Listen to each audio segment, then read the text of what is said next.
What's happening, people? Appreciate you guys checking in. Let's get it, man. Game week. We got our game on Sunday. But shit, first game of the season is tomorrow. Thursday night game, right? Yes. Oh yeah. Got ourselves a Thursday night game. We got a Friday game. I think it's our division rivals on Friday. I think that's when the Chargers and Chiefs kind of kick off the AFC West battles. And so, man, we got football right around the corner, man. It is exciting. But we're going to talk about our week one matchup, talk about the things that we're looking for, kind of break down the expectations. We're also going to take a look at the offense and defense side of the ball. But, man, we're also going to talk about a little bit of news that popped up just recently today, as a matter of fact, with our boy Jakobi Meyers. He had a little bit of an interview. I'm going to play the full interview. It's about a minute and a half. So we'll take a look at the interview. People kind of started to clip up some quotes that he had during that interview. So we'll get the full context of what it was. But man, just it gives a little bit of insight as to what the situation currently is with Jakobi Meyers and this front office. So we definitely want to get the chat's feedback. But I definitely want to get my guys' feedback. But as you guys know, we're hitting you guys on a Wednesday. This is going to be the last Wednesday that we just chop it up with you guys, because from here on out, we're going to do nothing but breaking down some game film after each and every week. So you guys know that's what we do after each and every week, man. But we also hit you guys on Sundays after the games as well to kind of give you just our post-game reaction to it. And we have a little bit of fun with it. So we appreciate everybody in the chat starting to pop in with us. You guys are in the Raider War Room. But before I get to the chat, gotta say what's up to my guys, man. I got Chris, Protect Show Podcast, as well as the Severe Raider. I'm 805 Raider, RealTalk Raider Nation. Make sure you guys hit that like button, subscribe button. We do a sub-only chat, just a way to show our appreciation to all of our subscribers. So we appreciate it, chat. I'm going to hit you guys up in just a second, but let me say what's up to my guys, man. Chris, what's happening, man? How you feeling? Feeling good, man. Feeling good. Ready for this football, man. It was fun watching some college games last week. You know, I got cooked in my parlays, but we ain't gonna talk about that. But no, I'm happy, man. I'm excited to get some of this NFL going, and you know, we can finally see what our team really is. You know, there's been a lot of speculation, a lot of hope. So we're gonna see, because a lot of people, you know, criticize us because we act like we know everything. But I want to see if I was right or not. So we're going to find out. We're going to find out real quick, without question, man. And Chris, it's the first time I could say it. I got clicked on my baseball ones, too. You got clipped? It was the first time. I actually lost 4 in a row, which is wild. Yeah, But I'm still up about 19 units on the season. So I'm still okay. Say, you good, though. You good, though. You good. I'm still good. You playing with the house money, man. Exactly. Yeah. This one, yeah. Exactly. I'm still up 19 units, so I'm still feeling all right. I got the Dodgers game right now. I'm gonna check in just a second, but yeah, hey, college football went down. A lot of people already saying Archie Manning's the worst thing since the Eli's came out. So it's like, but hold on, everybody wanted, even in our chat, they wanted us to tank for him. Exactly, but even in our chat. Pump the brakes. Like it's one game. Just it's one game. All right. So we'll see how it all works out. But man, Severe, I'm throwing it to you. Game week. How you feeling, man? Yeah, man. It's just anticipation, ready to see what this team looks like week one. You know, a real opponent. You know, it's some familiar faces on the coaching staff and on the roster. So see if we ready. You know, see what Gino can do. See what Genty's gonna do. That first collision between Spillane and Genty, that's gonna tell it all right there. Because Spillane got one of them. He got one of them like steroid necks. He got them steroid. He's got his own neck roll, built-in neck roll. So we're gonna see. That's if Genty can survive that and be cool, he's gonna be all right for the year. He's gonna be all right for the year. He's gonna be right. I still want him to pick and choose his battles, though. Yeah, that's for damn sure. Now with him, business decisions is cool. Yeah, he can make business 100%. Decisions. I'm good. Absolutely. Well, and hopefully he learned from that first business decision that he attempted or lack thereof. But man, I appreciate everybody rocking with us, man. I'm gonna get to the chat. Remember, if you can't hit that like button, subscribe. We do a sub-only chat, just a way to show our appreciation to all of our subscribers, man. But we're gonna chop it up about Jakobi Meyers, the news that we just got hit with, and at the same time, We're going to break down this week 1 matchup. Again, go over the offense, the defense, and some of the expectations that we kind of have, and we want to see how this team going into week 1. And so let's say what's up to the chat. We see Mario, man, first one in the building. What's going on, man? I appreciate you rolling with us. Alfredo, what's happening, man? Yaya in the building. Appreciate you. What up, Mark? What's happening, man? Good seeing you. Bart in the building. You in the house, man. It's game time. Yes, it is, man. Let's go. Time to take care of some business on Sunday. Yes, it is. And chat, let us know what you guys doing on Sunday. You barbecuing? You going out to the bar, checking it out? You staying home? I know I'm locking my ass up in a room, and I'm going to be just watching the game. My family, the wife and kids know you leave me alone until I get out. Leave me alone. They know it. And so I did all my stuff in the off season to earn my time with the Raiders. And so, man, but Severe, before I'm going to check out everybody else in the chat, but, man, let everybody know what you got going on week 1 because you and Dub Raider got an event going on as well. Yes, sir. Yes, sir. Me and my guy, Dub, man, we are doing a watch party at the Dank Crypto Bar in Hawthorne, California. That's 13825 Hawthorne Boulevard. Come through. You know, we got it's going to be a good time. A bunch of Raider fans got free shots for every Raider touchdown. They got some beer specials going on. Like I said before, man, it's going to be a lot of alcohol left at the end of the day, you know, because we're only giving out shots for touchdowns. So we're gonna hey, I'm keeping my receipts. If I don't crack that thing,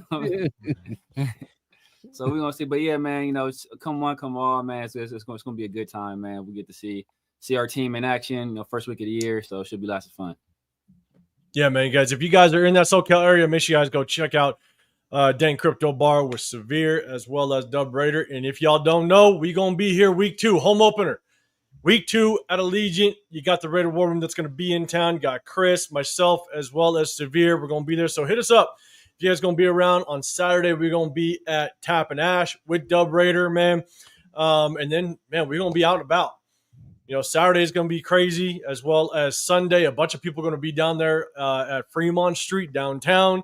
I'm sure we're going to find our way there. So make sure you guys hit us up because Leo's going to be there. Shout out to Leo. What's up, man? We're going to hit you up as well. We're going to hang out. Myra G's going to be in the building as well. We all know Myra. She runs the show. She runs the show when she gets into town. So shout out to you, Myra. It's going to be good to see you on week 2. We got Billy Davis in the building. What's going on, man? 808 Raider in the building. Frank Skinner. Franklin, what's happening, man? Troy Gill. What's good, man? Appreciate you popping in. Raider Hawaii, good seeing you in the building. Let's see, John, what's happening, man? What's going on? Let's see. Oh, and of course, yeah, like that. Bring your own bulletproof vest, Severe. Down there in Hawthorne, man. Let's see. I see Coach. What's going on, man? What's happening? Bart's saying Killarney's Bar in Huntington Beach. That's what you're doing? Good, man. If you guys close to there, go check out Bart, man, if he's just chilling. What up, Cool Kev? What's going on, man? All right.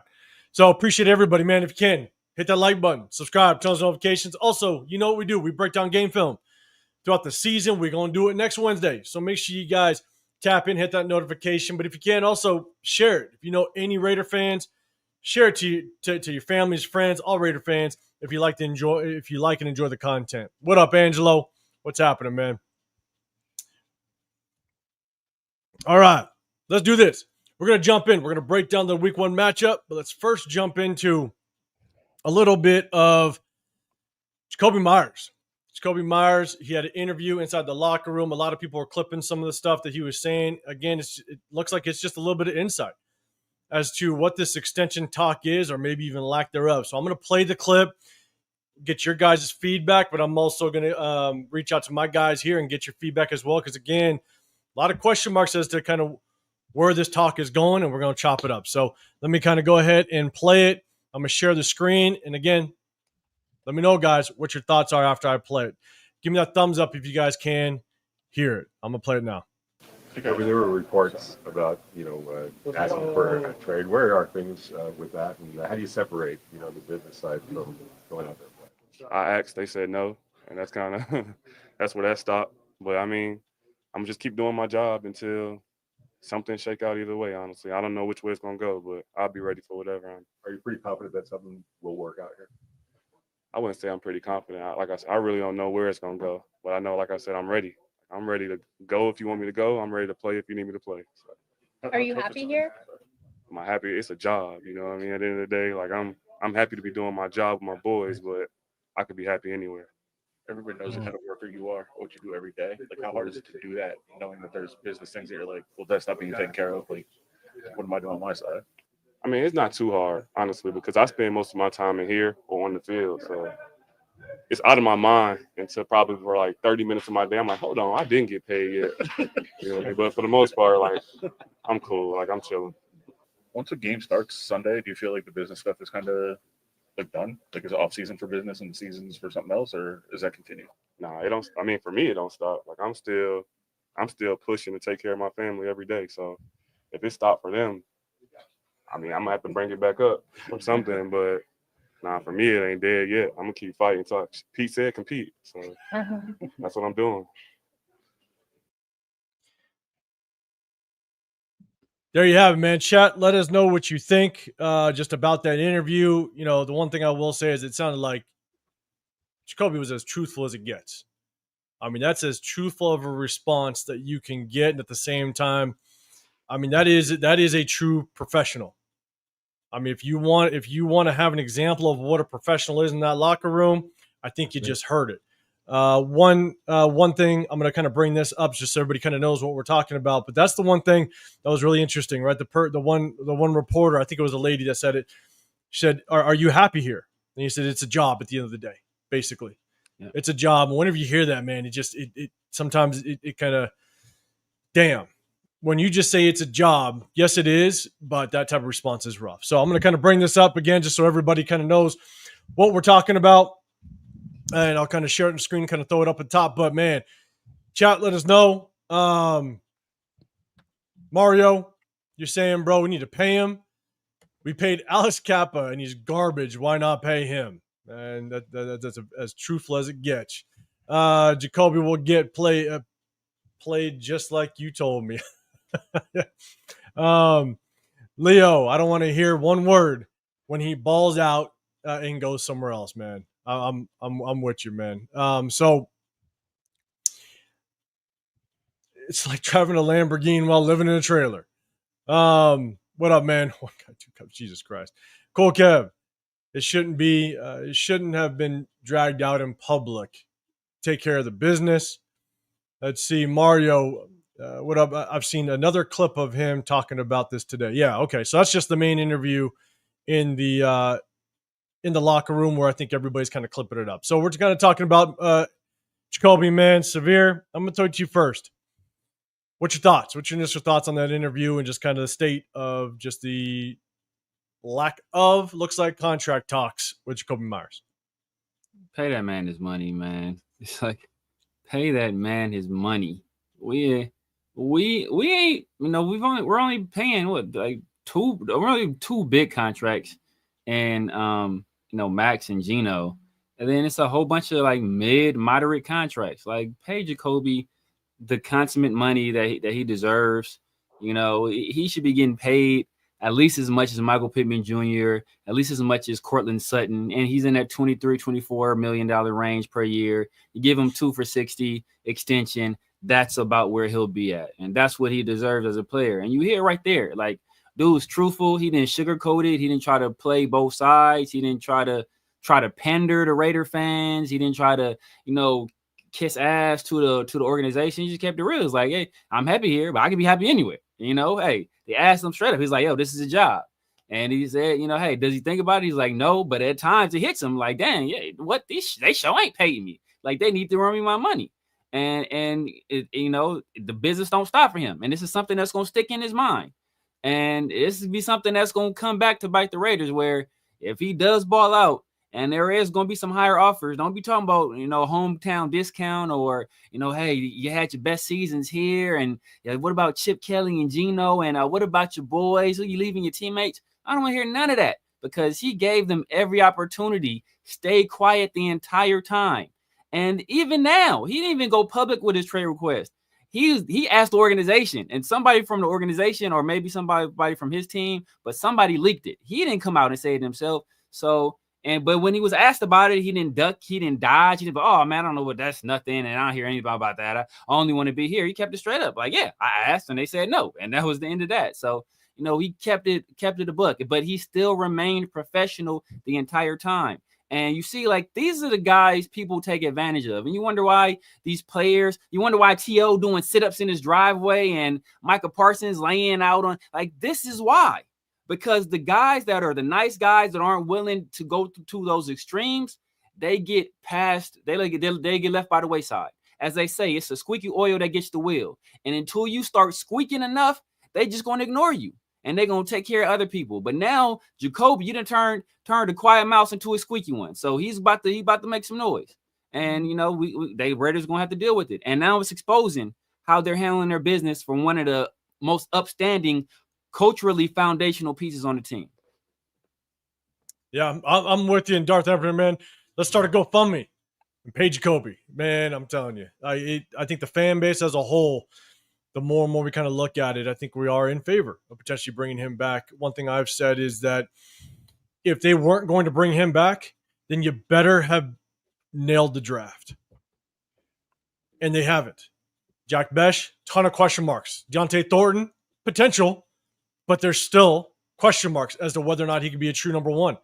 And so the Raiders haven't prepared themselves enough to kind of have the leverage, unless they're just being stubborn and they're going to make sure these guys work, or they're going to force their way to seeing if these guys work, and they're going to let Jakobi kind of sit his way out. So, Severe, I 100% agree. You know what I'm saying? You let this thing linger and watch him go ball, and now you found yourself in a situation where you're going to probably end up paying more than what you initially would have earlier in this offseason. So, Raider Hawaii, I'm 50-50 on Spy Tech. Kappa, Forsyth, and Booker are questionable. I'm with you, man. Cool, Kev.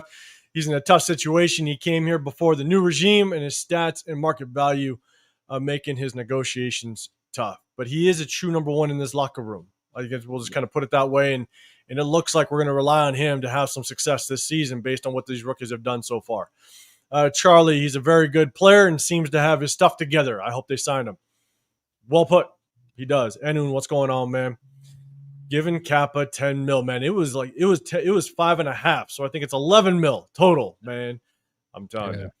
Yeah. All right, Chris, what's your thoughts? I got my thoughts, but man, I'll save it for the end, man. What's your thoughts? Yeah, man. I mean, Severe was, he hit it right on the head. I mean, at the end of the day, this is an example of, when organizations take people's kindness as weakness. Usually, guys in this situation are going to make a big deal about it. They're going to, be very vocal. They're going to do little subtle things. Well, I won't even say subtle, but, he could easily take, the Raiders off of his social media. It seems subtle, but it speaks volumes. It's been all over the media, just little things like that. As Severe said, the squeaky, being squeaky, more than anything. He's done everything right.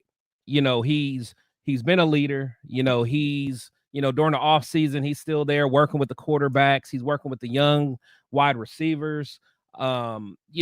Even on the field, he's blocking, he's going, catching the balls in the middle, pause.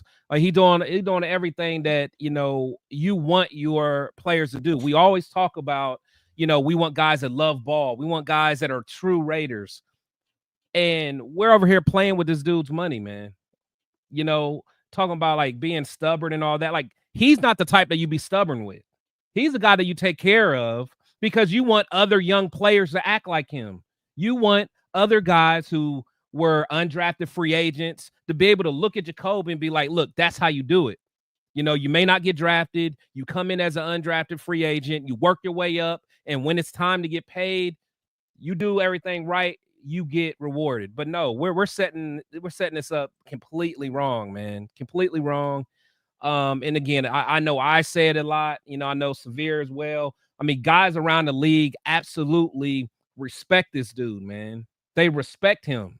And and I know if he is on the trade block or whatever, there's going to be teams calling him immediately.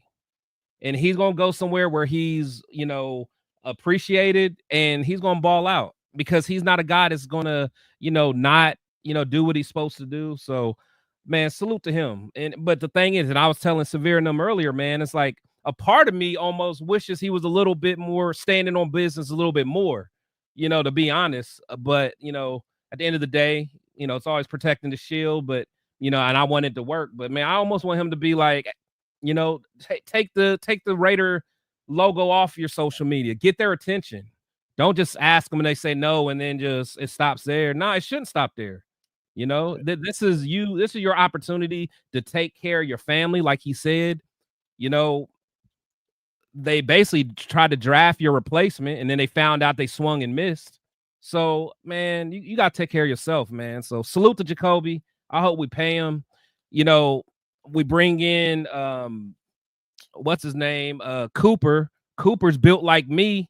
You know what I'm saying? Like he come in out of shape, man, belly out. Like, what are we doing, man? Never mind. Go ahead, man. Oh man, I think I just lost my train of thought. No, and Chris, 100% right. Joseph, what's going on, man? I see you, Raider Ben. What's happening? What up, Ben? SoCal in the building. ASAP. What's happening? Mad Dog Raider as well, man. Appreciate you popping in with us. Cooper is built like me, dog. How you get so? I don't know what happened, bro. But we're not getting into that topic. But here's the thing, though, is Mad Dog Raider. So what do you think he's asking for? What does he want more? Here's the thing. Jakobi Meyers strikes me as the guy that he's not going to be trying to max out a contract. He's not trying to sit there and go, no, I'm going to negotiate more. If you give him a respectable contract, I think he'll sign on the dotted line. I think he will too. You know what I'm saying? Don't want to get disrespected. Just don't disrespect him. Exactly. So, like, there are some reports we saw to where they're saying, 60 or 30 mil a year, stuff like that. And again, I'm just speculating, but I would not be surprised if you extended him and he got somewhere in upwards of like that 23, maybe even 24. I could see him sign on the dotted line. Yeah. You know what I'm saying? Like, just the way that he's acting, the way that he's kind of presenting himself, he's there. He's practicing. You know what I'm saying? So he wants to be there. And like he said, he's more than willing to battle with his brothers, battle with the guys that are with him, which tells me I don't think it's all about just the money. Pay him some respect for what he brought last year and what he brings to this locker room, and I think he'll sign on the dotted line. It don't matter if he's paid top 10 receiver or true number one money. I think you give him maybe 23, 24, bang. We locked him. And if you even give him 24, next year he will be playing for like bottom tier number one money, even a number two receiver, because the way the salary cap is going to grow. Right. Exactly. Do you know what I'm saying? And so I want them to sign Jakobi because of the way that the Raiders have set themselves up. Again, Jack Besh, question marks. Deontay Thornton, question mark if he's a true number one. This is the position the Raiders have gotten themselves in. If they would have done it differently, if we would have potentially drafted a T-Mac, a Tedderell McMillan, guess what? Now you may not be having these conversations because now T-Mac is a true number one that you have in this locker room. So you may not be having those conversations. The Raiders have put themselves in this position. That's if they want a true number one in this locker room this year.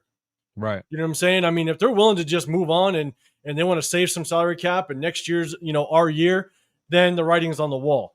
I want us to bring him in. But here's the thing. Right now, again, it's looking at it both ways.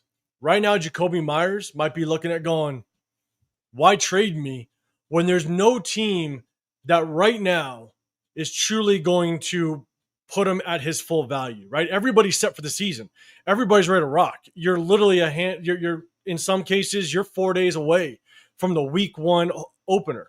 I don't think there's a team knowing that he already said that he's willing to get traded, knowing that the Raiders aren't willing to pay him. He may not get the money that he truly deserves right now in this situation. Yeah. So in Jakobi's best interest, to be dead honest with you, wait for the trade deadline. Wait for a receiver room to have some injuries. Wait for a team like, and again, I'm just throwing an example out there, What happens if the a receiver gets hurt for the Baltimore Ravens? Yeah. And now they need a true receiver.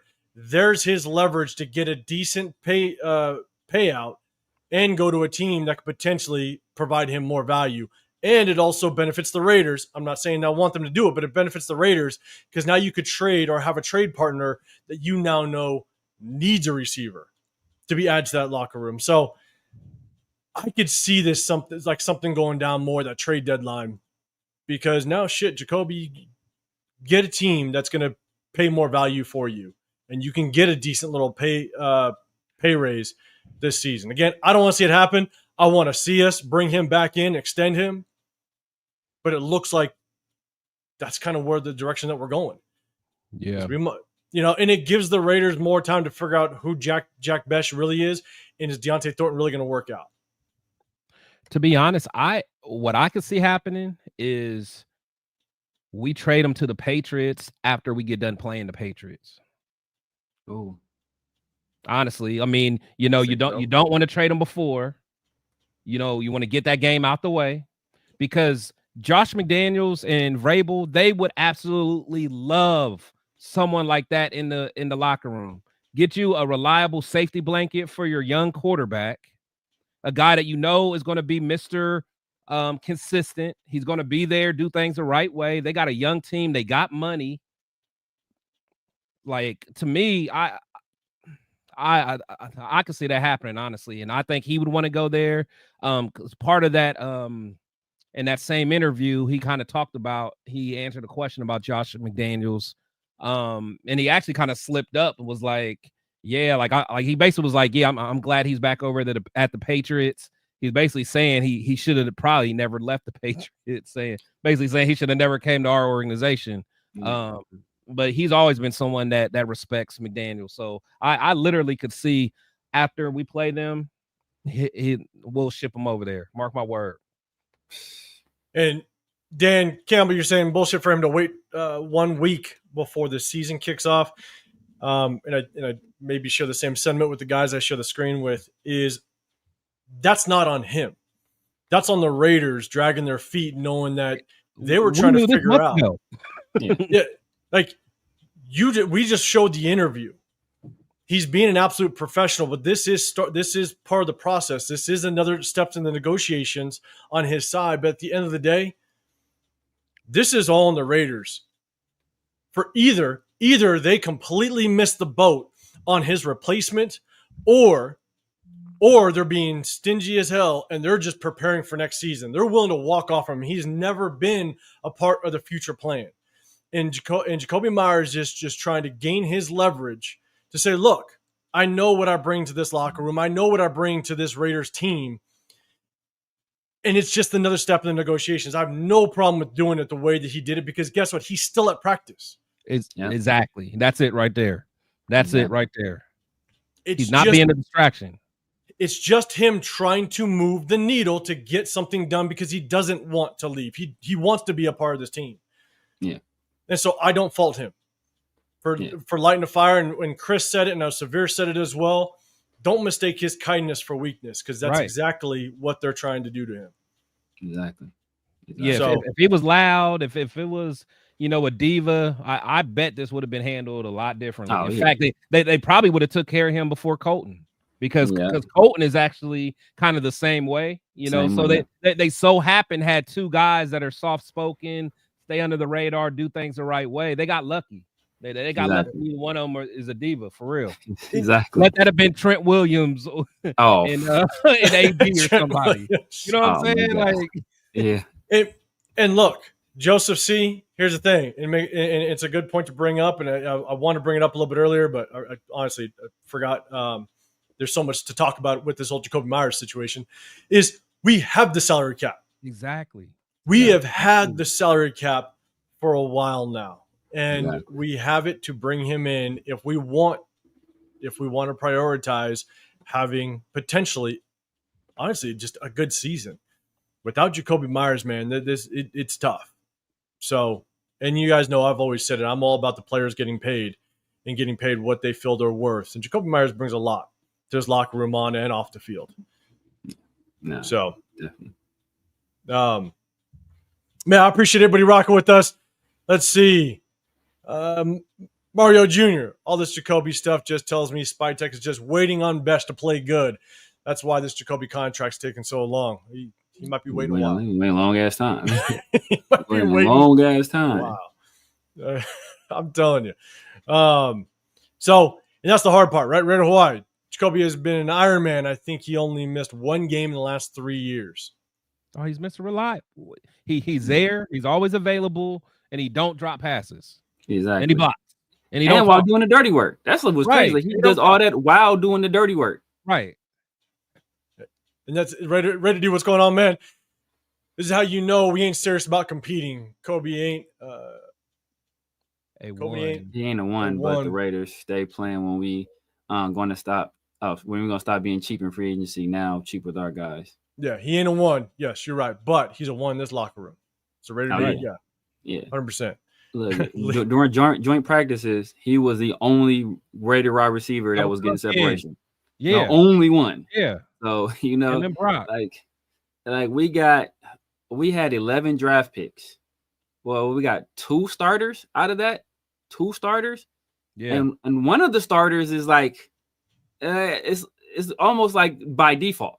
You know, like low key started. Talking about Dante? Yeah, Dante Thornton is low key just started by default. You know, like if they had a better option, they would go with a better option. It's just like, well, damn, it's him or Jack. Like, well, we're going with Dante. So and you know what's crazy about that when you think about it? It's like we haven't really seen him do anything against anyone else. I mean, he had that nice little touch, but besides that, you know, it's not like he was cooking on the joint practice. The only time we hear him doing good is against our cornerbacks. Exactly. We already know what our corners look like. So that's what I'm saying. Like he might, I mean, and I hope he's not, because I wanted to draft him, but he might be buns, bro. And we just don't. Which one? Dante Thornton. Yeah, Thornton. Yeah, just like I don't, I want him to be good, but it's like, what if he's not, a starting caliber material? Then what? Yeah, one starter out of this draft. That's bad.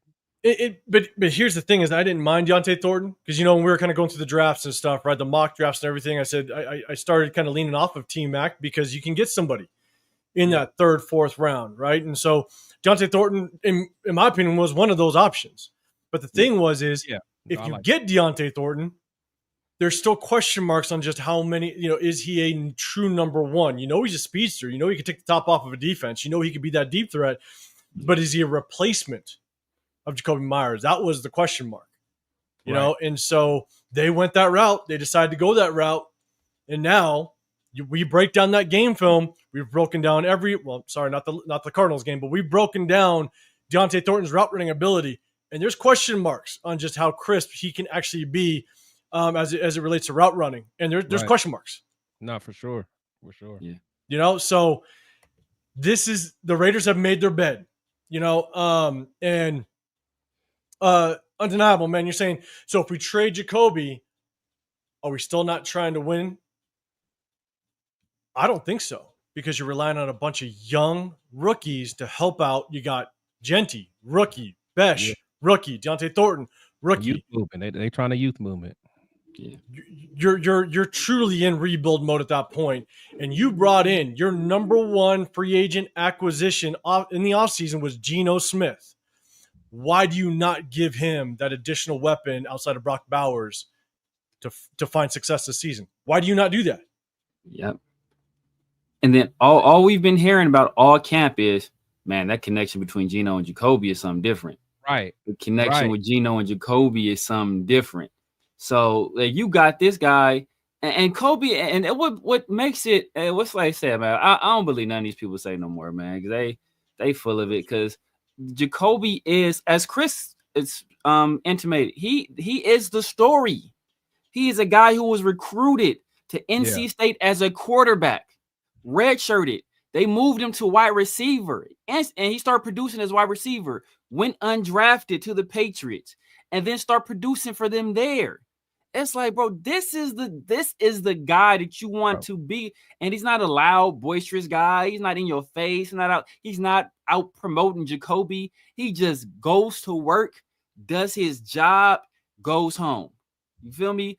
Does the dirty work, does the little stuff in the locker room, trying to bring Tommy Millard along, and that didn't do it. Maybe they mad because he didn't turn Tommy Millard into a wide receiver. Maybe they maybe not paying him because of that. Because obviously it can't be nothing that he's doing individually, because he's doing what he's supposed to do, helping Alex Bachman along. Like he's doing all of these things and not making a peep. Even through all of this, not making a peep. And the guy earlier said he waited till the last minute. But if he had said anything earlier, y'all be like, oh, he didn't even get the Raiders a chance. Exactly. They didn't give him a chance to even negotiate. Exactly. And so he waited till the very last minute to they basically was like, became very clear they not about to pay me. So if you're not about to pay me, well, then go ahead, send me somewhere else where I can get an opportunity to get paid if y'all not gonna pay me. But and look, and they're obviously at an impasse because the Raiders ain't trading them, but they still ain't paying them. So when he peace out, and we better hope Jack Best develops quickly. Real quick. And that preseason's been sketchy so far. What up, Super Omnicom, man? Jakobi has to show them he can do it again. I mean, I don't know if he has to be honest with you, man. He's already shown enough that he can produce on the football field and be that opposite of Brock Bowers, in my opinion. But they can still extend him or pay him during the season, likely a piece for a trade option at the trade deadline. We'll see how it plays out. And I kind of touched on this earlier, is that if you wait for the trade deadline and other teams now have a true need for a receiver, good luck. Now you're paying a lot more than you potentially would have at the beginning of this. Oh, yeah. And now, yes, could the Raiders get a little more, capital when it comes to a trade option if there's a team that needs a receiver? Yes. But if you want to keep him around and these two rookies, Deontay Thornton, Jack Best, don't work out, you're going to be paying a lot more at that trade deadline to keep them. So just keep that in mind. It could be tough depending on how it all plays out. But yes, we're going to have to see how it plays out because Jakobi Meyers said he asked them and they basically said no. So that's kind of, we know where they stand now. What up, Oxnard Rob? What's happening, man? Hey, let me know if you're from Oxnard, because that's just right around where I'm from, man. Let me know, man. I appreciate you popping in with us. Coach, you're saying our pass defense is going to break this team. Man, we're going to talk about the week one matchup in a second, man. Boy, George Strait. What's going on, man? I appreciate the super chat. I appreciate you rocking with us, man. I appreciate you throwing that out there, man. You live in Texas? Yeah, right. King 85, what's happening, man? Let's see. Appreciate you pulling up with us. Dre, you're saying how much? That was a fact. That last comment, I agree. What King said. Yeah. Let's see if it was a DB with injury history or a bad old lineman. Oh yeah, he has a relationship with. Yeah, we were. Yeah, they would have been tripping over themselves trying to. Yeah. Yeah, man. I mean, we brought in Forsyth. Let's just put it that way. Man. It's like how they be talking about like. It's like girls would like they say to do what they want. Like, oh man, I want to, it's a guy that says like Jakobi he's the good guy that's he goes to church, he does community service, he has a good job, and his girl dogging him for some like thug that got like 5 baby mamas. Like that's like it's like how it always be. That's what it always be. I'm like the nice guys finish last. I'm telling you. Dre, you're saying how much should we pay Jakobi in your mind, Severe? Yeah, like 23, 24. I mean, like that puts him about what I think Courtland Sutton getting 23.3. Courtland Sutton has 2,000-yard seasons, and he's been the number one receiver supposedly for his team for God knows how long. So he has 2,000-yard receiving seasons. He has 1 double-digit touchdown season. So like that's the only thing he has left on Jakobi. Jakobi has 1,000-yard receiving season, and I don't think he has any double-digit touchdown season. But last year was essentially. Last year, you can't even say that was the first year he was the number one receiver because he wasn't even the number one receiver because we had Devontae and Brock, so he was third in the pecking order, and he still produced a 1,000-yard season with Gardner Minshew and Aiden O'Connell. Now you get him a real quarterback who he has chemistry with, who's accurate, who's good at the timing stuff, which Jakobi is a fantastic route runner, and he's fantastic at getting to the correct points on the field, being there on in the right time, like at the right depth. Like he should cook. He should cook. So if he goes off and goes for 1,300 and then he dips, you know, he goes to a team like the Patriots who, you know, hey, let's say Diggs don't work out, or he goes to another team where, you know, their young guys didn't work out, or hell, goes to Tennessee. Like let Cam Ward get a guy like Jakobi in there. Like then we're gonna be left holding the bag, because then we're gonna be scrambling looking for a number one receiver in the draft while we still have a plethora of other needs on this team, man, that we didn't address with our cap space or with our draft picks. Man. There you have it. There you have it. What up, Johnson Studios, man? Appreciate you popping in. All right, cool, man. I don't know if you around, but my boy Mike Moon, head coach the Pacifica, man. He's my boy. Played ball with him. Let's see. All right. Cool, man. Hey, I appreciate everybody rocking with us. Appreciate everybody. Ricky Beers, man, I see you in here. What's happening? You're saying 23 a year is a great deal. And I think he would take it. Yes. He would. You know what I'm saying?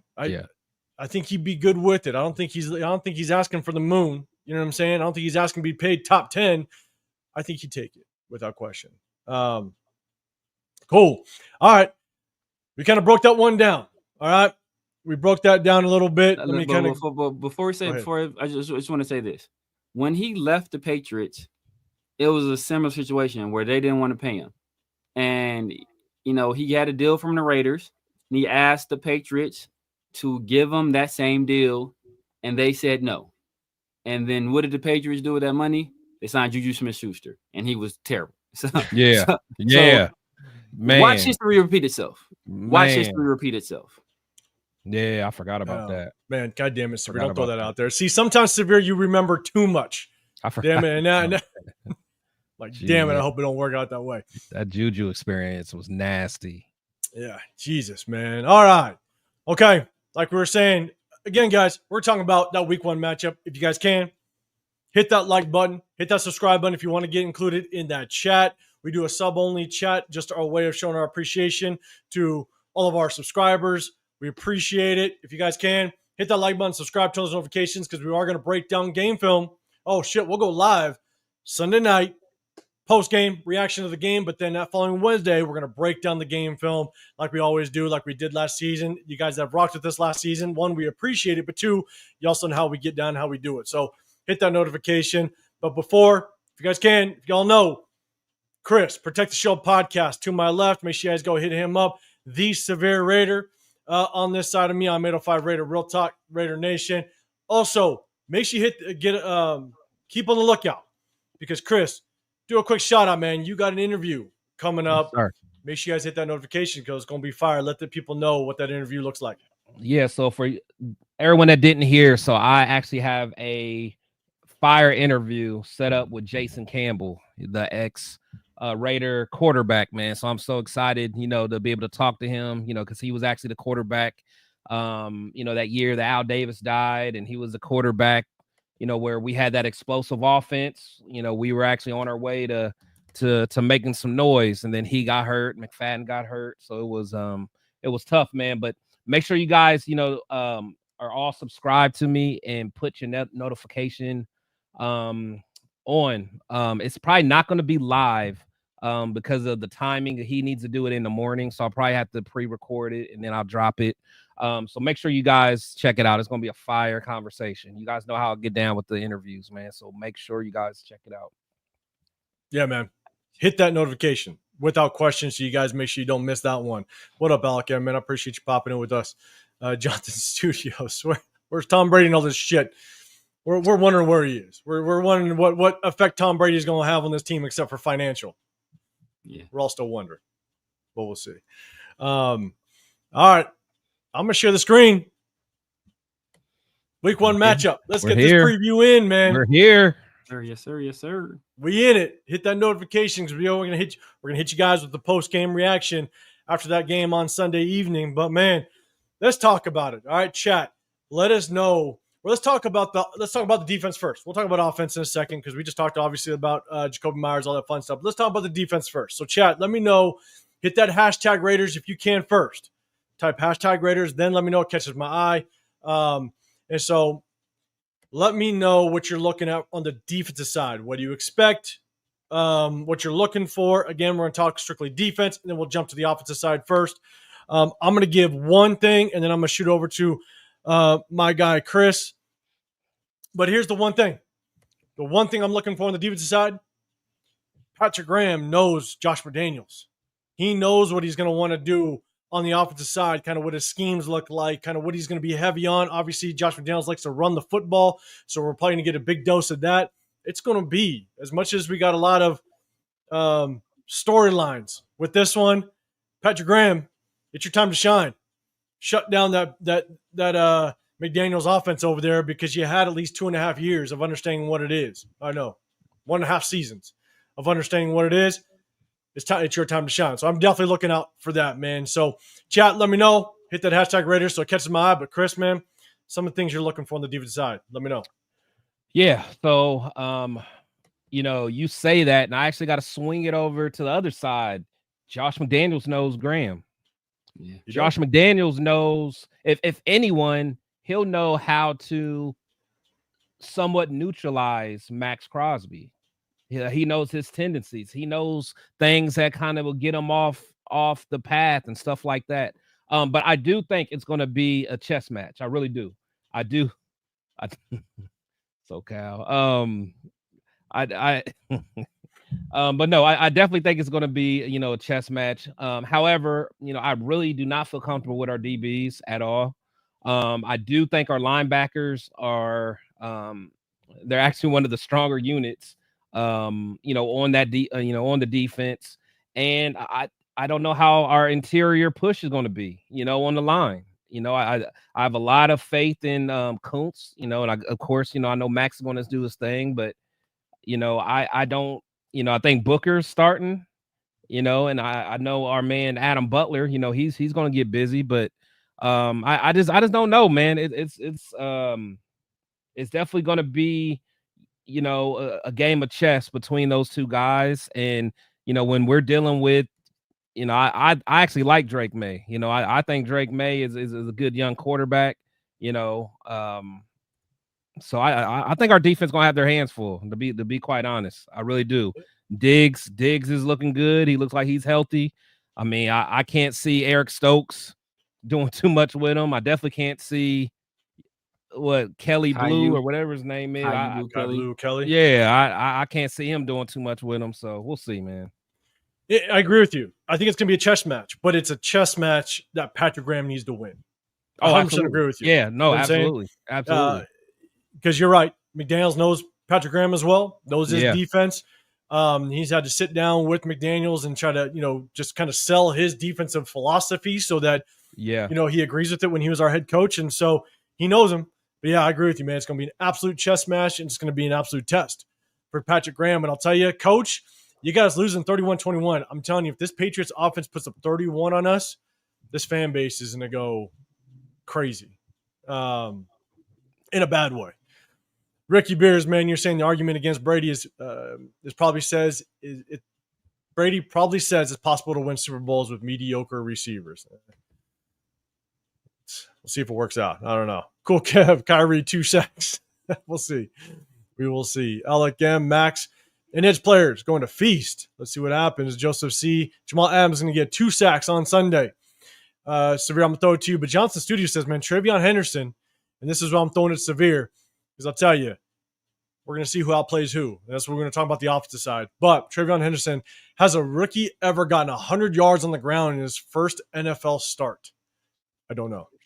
I'm sure, probably. I'm sure like Adrian Peterson probably did. I don't know. Shit, didn't McFadden?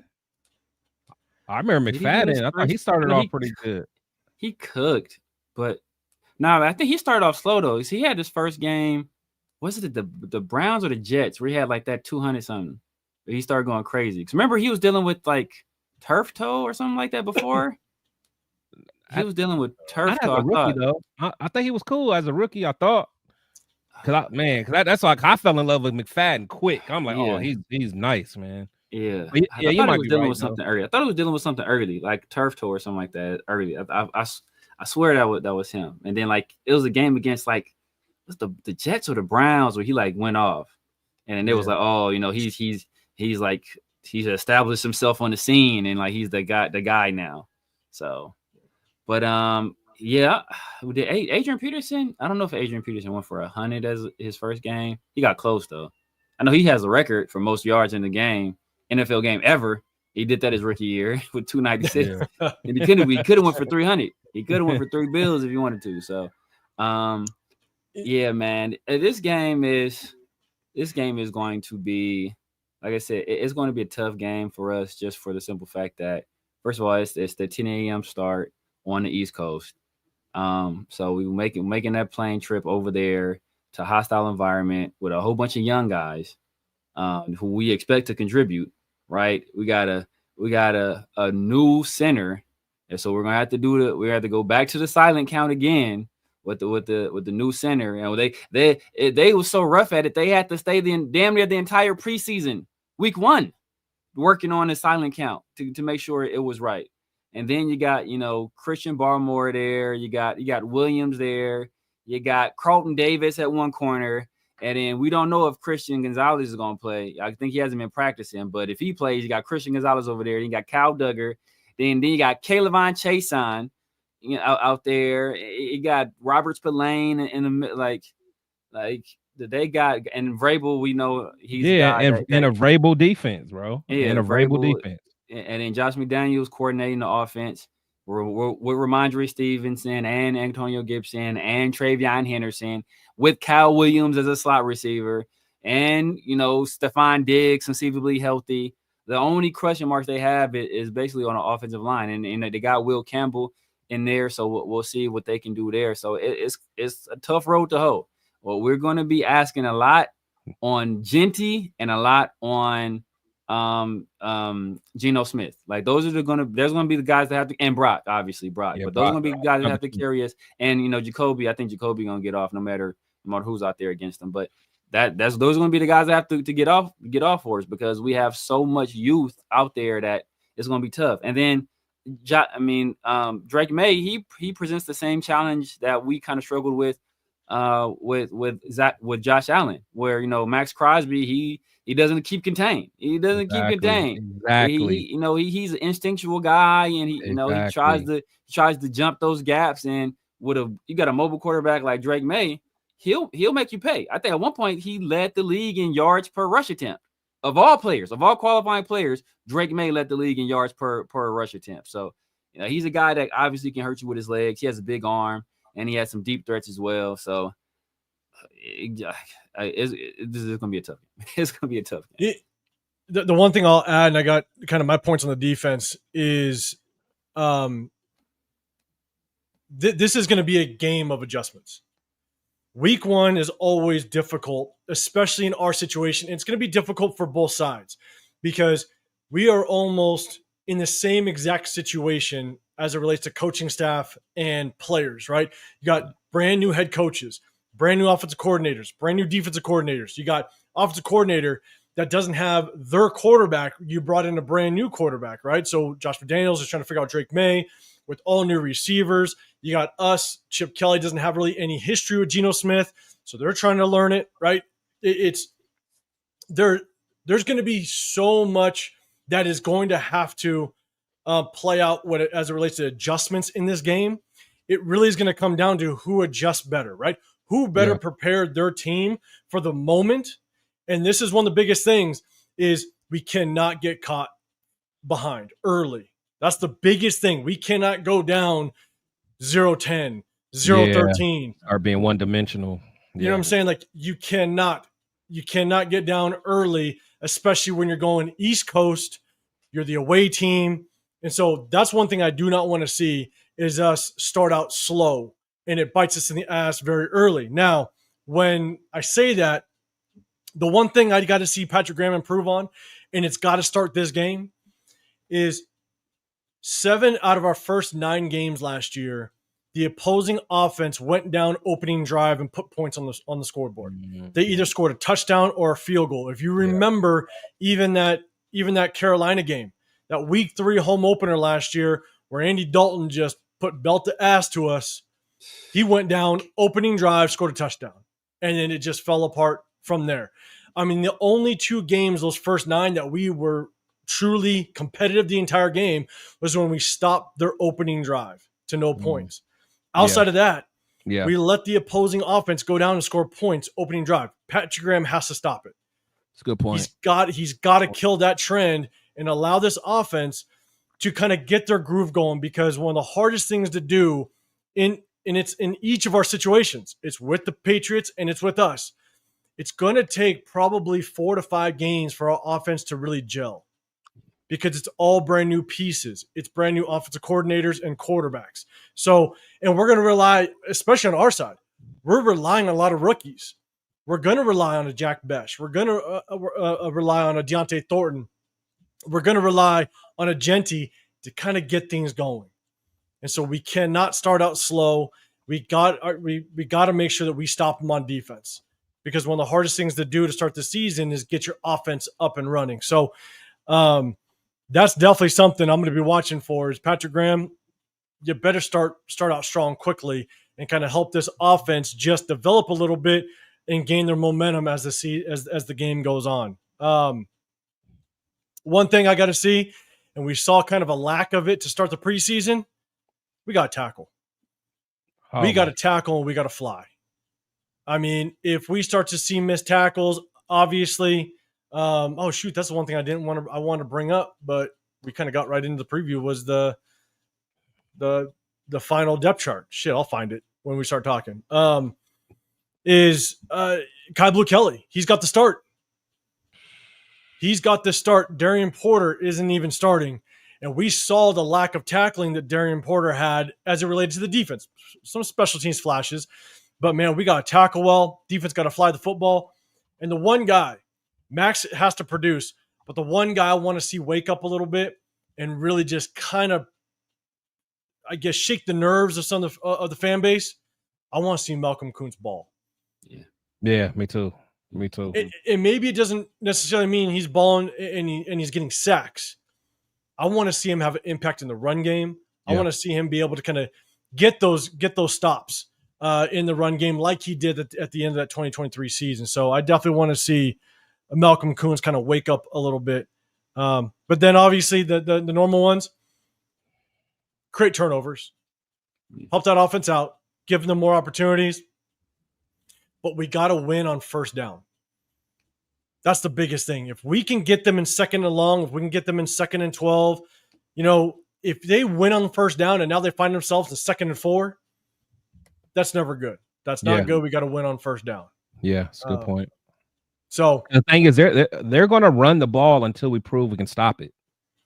That's the thing. We're literally going to have to prove we can stop it. So without question, stop Trey Henderson. Number one priority, man. We're about to jump over and talk about the opposite side. But yes, we got to stop Trey Henderson. He's going to get plenty of opportunities, because I think this entire fan base knows if Trey Henderson pops off, there was quite a few people that you're looking on this screen right now that would have taken Trey Henderson over somebody. So we're just going to see. We'll see how that pops off. MC, what's going on, man? Appreciate you throwing a super chat out there. Season hasn't started yet, and I'm already suffering from anxiety. If Raiders lose game 1, I'm getting a divorce and moving to Mexico. Make sure you check out MC Raider, man. If y'all ain't already hip to him, man. He doing this comedy thing too, man. Salute to MC Raider. Yeah, and MC, ironically, you on the West Coast, people that's not on the West Coast might not know about it, but you can call Jakobi Meyers, and they'll help you with that divorce.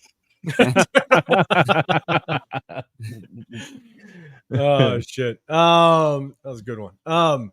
MC, man, if you have any shows coming up, because I know sometimes during game weeks at home you will have some shows, even shows in SoCal, man. Put them in the chat. Let everybody know. What up, Space Beast? What's going on, man? So let's see.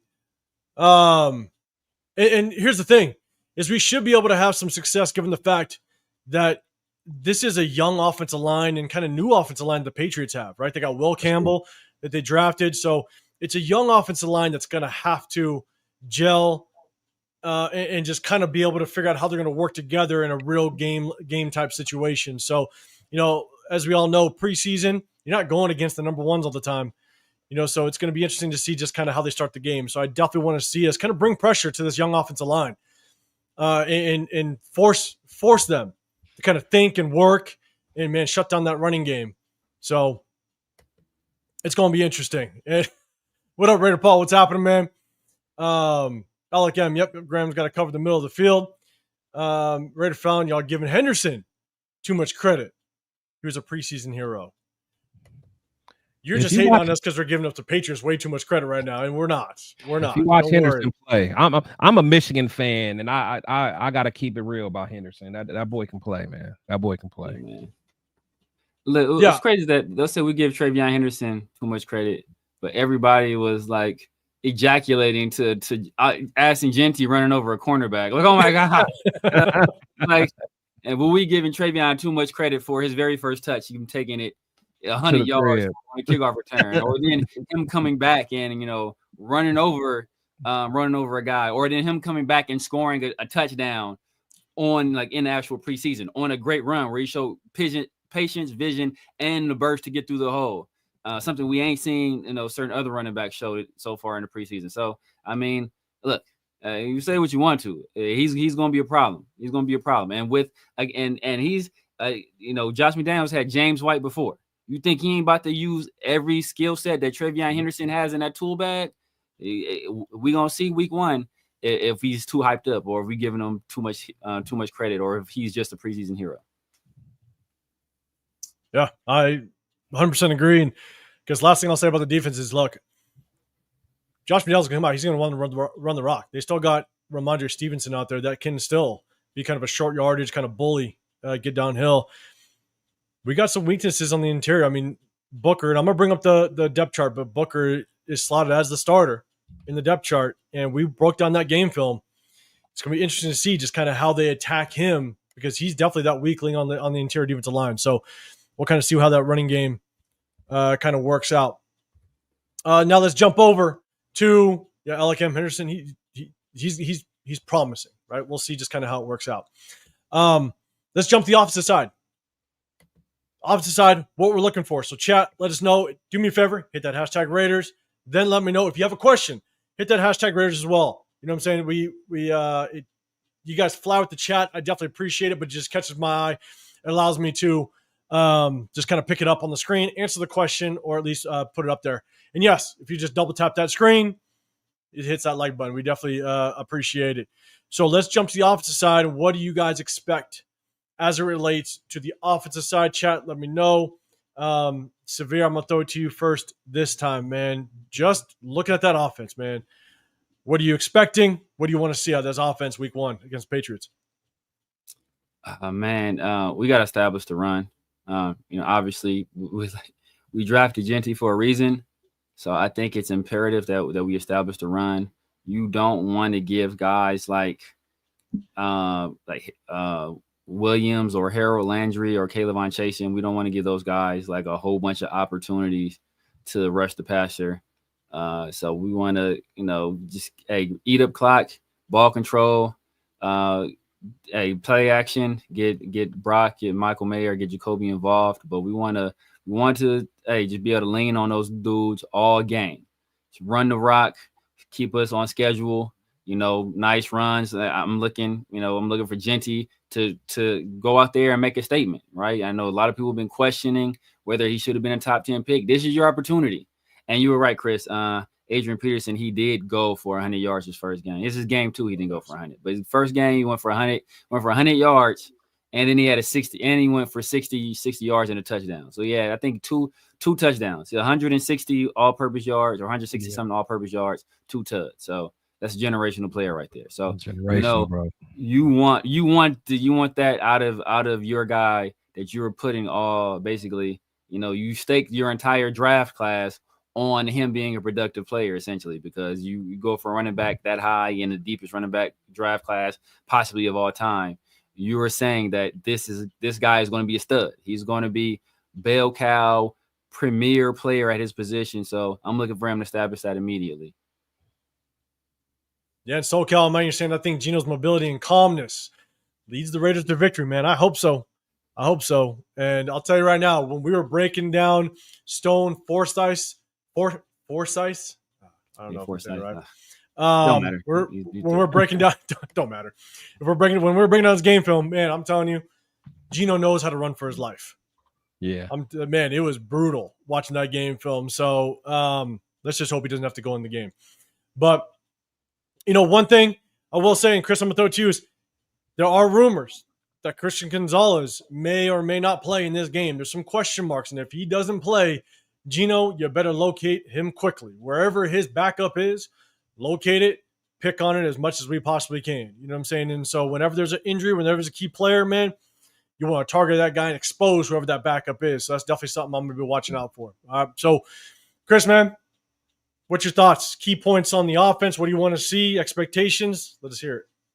Yeah, so on offense, man, for one, it's going to start with that offensive line. How are they going to gel? Again, we have a center, first time playing center. Seems like he did pretty decent, in the preseason. But again, you're about to be on the road in an environment that gets loud. It's going to be tough. JPJ, from what I've seen, he's actually taken a step back from last year. Can he, get on the right direction? Again, Parham, it seems like he's had a pretty decent preseason again. But we know what he is. So, and it starts with Chip Kelly. Again, we all know Chip can draw up plays. He can, set the tempos. He can scheme people open. But he has not done that in the NFL for a long time. He's been in college for how many years since he's been in the NFL? It's been a minute. So, and again, I don't know if it's going to translate. Sometimes it does, sometimes it doesn't. So we just got to see. It's just a lot of variables, man, to see what happens. But I think Gino's going to be smart with the ball. I think he's going to can't have no turnovers. I think Genty is going to have to be able to be as good as advertised. He's going to have to make guys miss. He's going to have to be able to, be evasive and, he's got to be the 6 overall pick. He's got to play like that. He's got to play, like that generational guy that everybody was telling me he is. So, it's a lot of ifs, man. I'm not saying that it can't happen, but it's definitely going to be uphill battle against a Mike Bravel defense on the road. So we'll see. Yeah, man. Martinez 209. What's going on, man? Cool, Kev. Glaze. Got a glaze. All right, man. We talked about the O-line. And look, for myself, it's kind of simple. I want to see just a good tempo of this offense. I want to see the offensive line now that you're going against live starting bullets, because even though our offensive line looked pretty good week 2, week 3, we were playing all backups. Yeah. That's a second and third preseason game. It was all backups. So we definitely got to we have to just kind of see how this offensive line is going to produce. You want Genty to have a good game. I'm not expecting the world. He's a rookie, first game. You got to get those jitters out, whatever. I could care less if I wanted to draft Genty or somebody else. I'm always going to kind of give rookies some grace. But here's the thing. I want to see a good tempo. I want to see Geno Smith have some decent timing with the receivers, right? Get some good hitch routes in there, maybe dump the ball off a couple times, some good tempo throws. But I want to see this offensive line produce, because here's the thing. We had the salary cap and we had the draft capital to go and get and prioritize some good offensive linemen, and none of them are playing. Caleb Rogers is a backup. Charles Grant is a backup. We had the opportunity. Alex Kappa is a backup. This offensive line better produce, because we had the opportunity in the offseason to have a dominant offensive line, and we didn't do it, so they better come out and play and just create holes and opportunities for Genty. Now, outside that, you got to push the ball downfield. I want to see us take 2 to 3 deep shots downfield with Deontay Thornton, with Trey Tucker. I want to see us stretch the field and just show that we can do it, right? You got Geno Smith that is one of, if not the most accurate deep ball thrower in the National Football League. Yeah. Take advantage of it. You still got Trey Tucker that can stretch the field. You drafted Deontay Thornton, which is a 4'3" guy, 6'5". That combination better show that you can press that ball downfield. And so, in my opinion, establish some good tempo on the offense. I want to see this offensive line just hit the ground running. There's no forgiveness in this offensive line, because if this offensive line doesn't produce with all the shuffling that we did, that we didn't prioritize, well, guess what? Pete Carroll, Brennan Carroll, our offensive line coach, I better see this offensive line literally produce running lanes for Genty route the box. Facts. So, and we got to push that ball downfield. So, man, honestly, there's not a whole lot I'm expecting, because I know from my years of coaching, the offense is always late to the party on kind of developing and gelling, right? The defense is, you got to fly the football, stay disciplined. The offense is going to take time. Yeah. But I want to see this offense be able to just kind of move the ball on the ground and kind of just keep a good tempo. So, that's my biggest thing. And push the ball downfield, man. Could you imagine if it is a close game, right? If the score is like 7-10 going into the third quarter, those momentum swings away. You're not playing at home. Those momentum swings are going to be huge to the potential success of a game. And if we're playing on our own 20, 30, and all of a sudden, bang, you hit Trey Tucker for like a 45, 60-yard play downfield, and now you're on their side of the field. That's a massive momentum swing. Right. So I just want to see him. If we stall out a couple times and it's low scoring, that's fine. Yeah. Bang! I just want to be that big. I want to see that big momentum swing, and take a couple shots downfield. So, good point. Let's see. I don't know if my mouse just died on me. We'll see if it. No, we're good. All right. Let's see. Let's see. I want to keep hard hitting and come out and make a statement. Yeah. It'd be cool as shit if Genty was the one making a statement. Not gonna lie. Could you imagine if he all of a sudden that old line just kind of parted the ways and rips off like a 30, 40-yarder to start the game? Oh yeah, that'd be nice. That'd be nice. Or one of our linebackers, man. I could see Landon. I could see a Landon. Yeah. Giving a hit stick to somebody, man. Somebody, yeah. Hey. I mean, well, shit, any of them. I mean, Pratt and Devin White. I mean, Jamal, any of them. I mean, they all get after it. So I agree. We need a tone setter right away.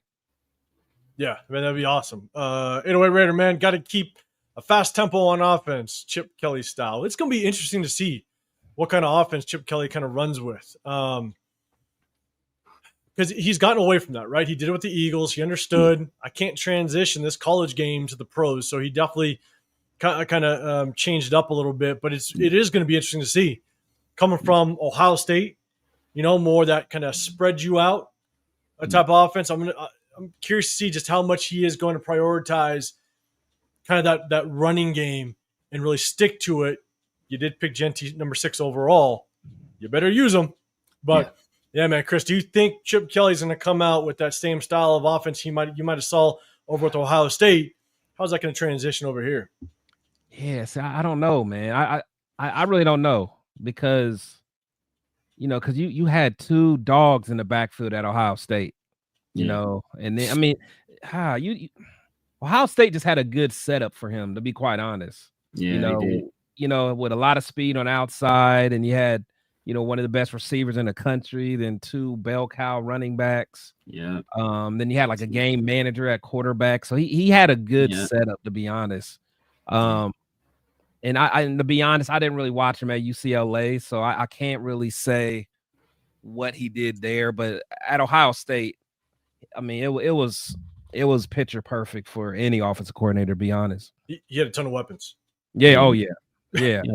Three kind of made three it easy. first round receivers. Yeah. You think about Emeka went first round, right? Emeka's first round. Marvin Harrison Jr., not Marvin Harrison Jr. Smith, Jeremiah Smith is going to be top 10, probably top 5, possibly. Oh yeah. And then Tate, the other kid, he might go first. He might go first round too. So. Oh yeah, beast. He's nice. So you got he has weapons over there. I mean, at UCLA, he was dealing with DTR, who, like I said, like DTR it was a lot of development he had to do. So so what he did, he leaned on the run a lot, especially once we got Zach Charbonnet. We that's when we started cooking. And the tempo was like not super fast, but he would speed it up. That's the thing though. He would speed it up when he needed to. So like once he got built some momentum, he would speed it up. But if he needed to slow it down in situations, he would slow it down. At Ohio State, I think I was looking into it. It was one of like the slowest tempos in the country. So, you know, and that was probably by design because he knew he had them two bell cows in the back. Like, Right. I'm just gonna run it up the gut on you guys, and I got 3 people y'all can't cover.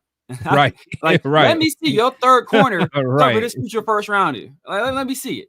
So, you know, he can probably basically do whatever the hell he wanted to. But he is a guy that he is a master of disguise. He is a master of putting defenders in conflict. So where there's a solution on every play. That's the thing about Chip Kelly. There's a solution on every play, and he's going to make guys have to make decisions. And as long as we execute, there's going to be yards to be had because, like I said, he puts defenders in conflicts. So you're going to take this drag, or are you going to cover this guy that's running this post? Like he's going to put defenders in conflict. So as long as, and now he has a guy in Geno who's a extremely intelligent quarterback and extremely accurate, and also has some mobility, so he can threaten you with his legs. He has a good arm. He had a strong arm and an accurate arm, so it opens up a wide array of possibilities. But at the same time, you know, all that is depending on us not letting Caleb Chasen and Harold Landry and Christian Barmore and Milton Williams like muck up the game for us. You're like, you know, with the muddy pockets and getting Geno off the spot and you know, getting a whole bunch of hits on them, or you got Barmore and Milton Williams, you know, they're playing in the backfield the entire game. Like that's going to be a tough situation. So, but we're gonna see what Parham made of. Apparently, Parham and Cooper been on the same diet, so we're gonna see. we're gonna see what this new look Parham's looking like. It is, and I know Chris, you just kind of responded, but Arnold, hey, I don't know if we're not trying to diminish his coaching ability. We all have confidence that he's going to be he has an extremely good shot at being a good offensive coordinator at the National Football League. We're not diminishing it. It is just pointing out that he did have a ton of talent. Yeah, dogs everywhere, everywhere. And so it does. And the draft showed it. The draft showed it. You know, those guys. Well, Ryan Day couldn't do it there, so like we're not saying anybody can do it. Ryan Day brought him over for a reason, right? And it takes good coaching to get the best out of those players. We've seen it multiple times where good players can go to a bad coach and they will basically stall out their career. You know what I'm saying? And so it's more credit to Chip Kelly that he was able to actually get those good players and literally get them to their top potential. So we're not trying to diminish his ability to be an offensive coordinator, if it sounded that way. Ricky Beers, I hope the coaches don't hesitate to go with Zamir if he's having more success on the ground with Genty. We'll see. Yeah, I agree. I hope we don't force feed him. I hope we don't, try to do it to the point where we try to force him to work. But you do bring up a good point, and one thing I definitely wanted to add, and I didn't mention on my bullet points, is I want to see Genty make the first man miss. Yeah, that's what I want to see. I want to see him. We got him for. I want to see him, and not to mention this guy's name. Well, I'll look at Chris's reaction. Josh Jacobs. I want to see. I want to see Genty do basically the same thing Josh Jacobs would do to every linebacker corner. That'd be nice. That'd be nice. He met off the edge. Josh Jacobs type back, man. But. And I know you guys heard me say it, and I've said where it can before. We find a Josh Jacobs type back? his ability to make the first man miss off the edge, you knew 9 times out of 10 he was going to win it, right? And so I want to see Genty have that same ability to do what a running back is supposed to do, and you're supposed to make the first man miss, not by trying to run him over constantly. Yeah. You're breaking that arm tackle, and you're turning contact after 3 yards into a 8, 9, 10, 12, 13-yard gain. You know what I'm saying? Like, that's what I want to see. I want to see Genty break that arm tackle, make the first man miss, and again, turn that first contact just beyond the line of scrimmage into a 7, 8+ yard gain. So that's what I definitely want to see out of Genty that week 1. So let's see. All right. So Severe, man, did I throw it to you about expectations, offense? Yeah. I think I threw it to Chris. Oh yeah. Either way, I think I went to. I talked about running the ball. Did you? Okay. I don't know. Severe ain't going. You know, like he remembers some things. He Yeah. attention, man. Attention deficit. Man. Yeah, I know, man. I think I threw it to both of you. Yeah, honestly, we both went. We both both went. went. Okay. I talked about running the ball basically, and hey. So yeah. All right, good. All right, but SoCal, man, it's gonna be good. It's gonna be interesting to see what Chip Kelly does game one. Yeah, man, we're all looking forward to it without question. Let's see, John James, what's happening, man? It'll be a nice change to be watching the offense and not be able to predict the play for once. We'll see just kind of how he switches it up, man. I think Chip Kelly's gonna be interesting. It's gonna be good. He'll run 5 different plays from the exact same look. He'll run, and you won't know, or he'll have different actions off of that one play, and he'll have counters, and it's gonna be fun to watch. It's gonna be fun. It's like film, like at 8:05 gonna be in heaven watching his offense. He's gonna be watching the film. Oh, he's gonna be in heaven. It's gonna be fun because I haven't really did a deep dive on Chip Kelly's offense just because he did switch it up so much wherever he went. And that's the one thing is, you don't want to be obviously predictable, right? And Chip Kelly doesn't seem like he's too predictable. But one thing I love seeing is just multiple formations. I mean, if you can have multiple formations and shit, a lot of the newer offensive coordinators, they do it now, whether it be from the high school level all the way up to college, even the pros, it's running that same play out of multiple formations. Yeah. And being able to have that kind of in your offensive scheme is also really good because it forces the defense to think. It forces the defense to have to fully pay attention to the formation that you're coming out in, and it forces them to communicate, which is huge. That's why I would love to see a lot of pre-snap motion, force that defense to kind of think as that motion kind of hits them. So we'll kind of see. We'll see what he's got cooking, but it's gonna be fun to watch. Let me kind of go back up to the big screen. We got just a little bit left. Real quick, while we got people in here, do a quick shout out. Chris, do another quick shout out to your interview. Let everybody know what's up and coming. And then once you're done, Severe Man, give a quick shout out to what you got cooking for this for your event, week 1. I'm gonna pick up this depth chart. So we definitely want to talk about it. Oh, you about to get another 805 beer. You ain't slick, man. You ain't we're going for yeah, right. We know you. I'm gonna go get this depth chart. But yeah, so make sure you guys, check me out. Got a interview coming up with Jason Campbell, man. I'm very excited. Again, I'm gonna ask him a lot of, behind the scenes stuff. Again, that was that year that Al Davis died. That was that year that he was cooking and, he got hurt, so there's gonna be a lot to talk about. Actually he was actually brought in the year after we got rid of Jamarcus. So, just kind of wondering, what was the expectations just from Raider Nation? How did he feel? So it's gonna be a lot of good questions, man. And I'm definitely looking forward to it. So again, make sure you guys subscribe to me. Make sure you guys hit the bell notification because it's gonna be dropping any day now.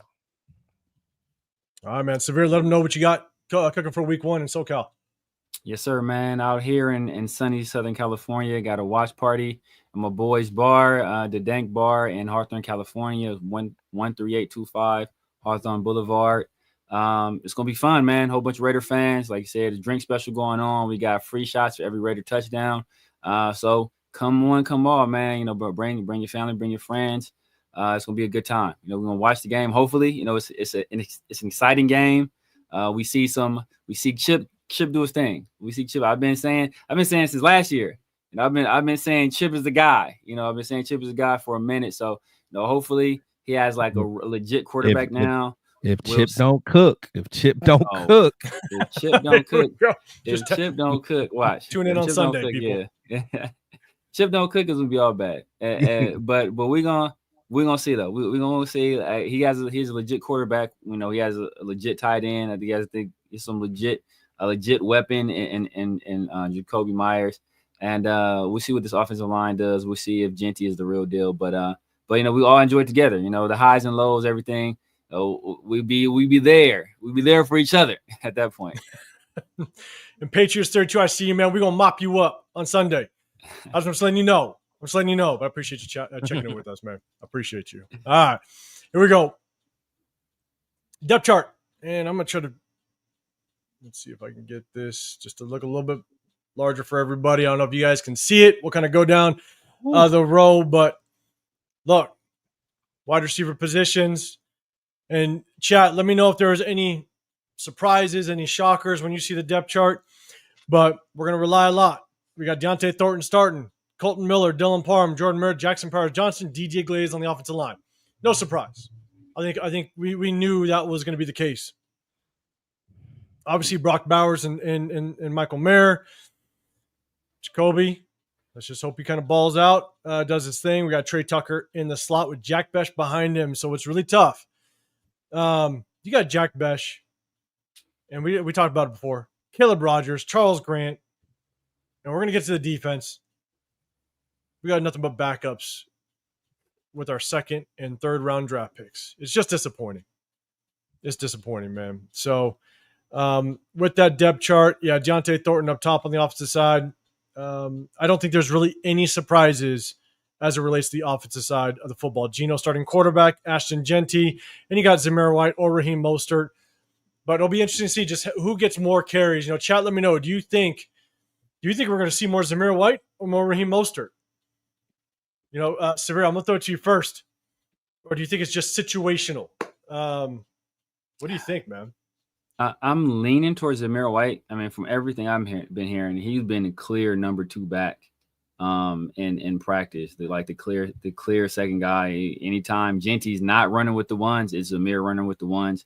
And that essentially the roster bubble was or the battle rather was between Sincere and Raheem Mostert. So, you know, they obviously they went with Raheem, but if they want to maybe open up the passing game a little bit more or have a secondary option as a passer, they might go with Raheem Mostert, maybe near the red zone. We know he did all that damage a few years ago with Miami.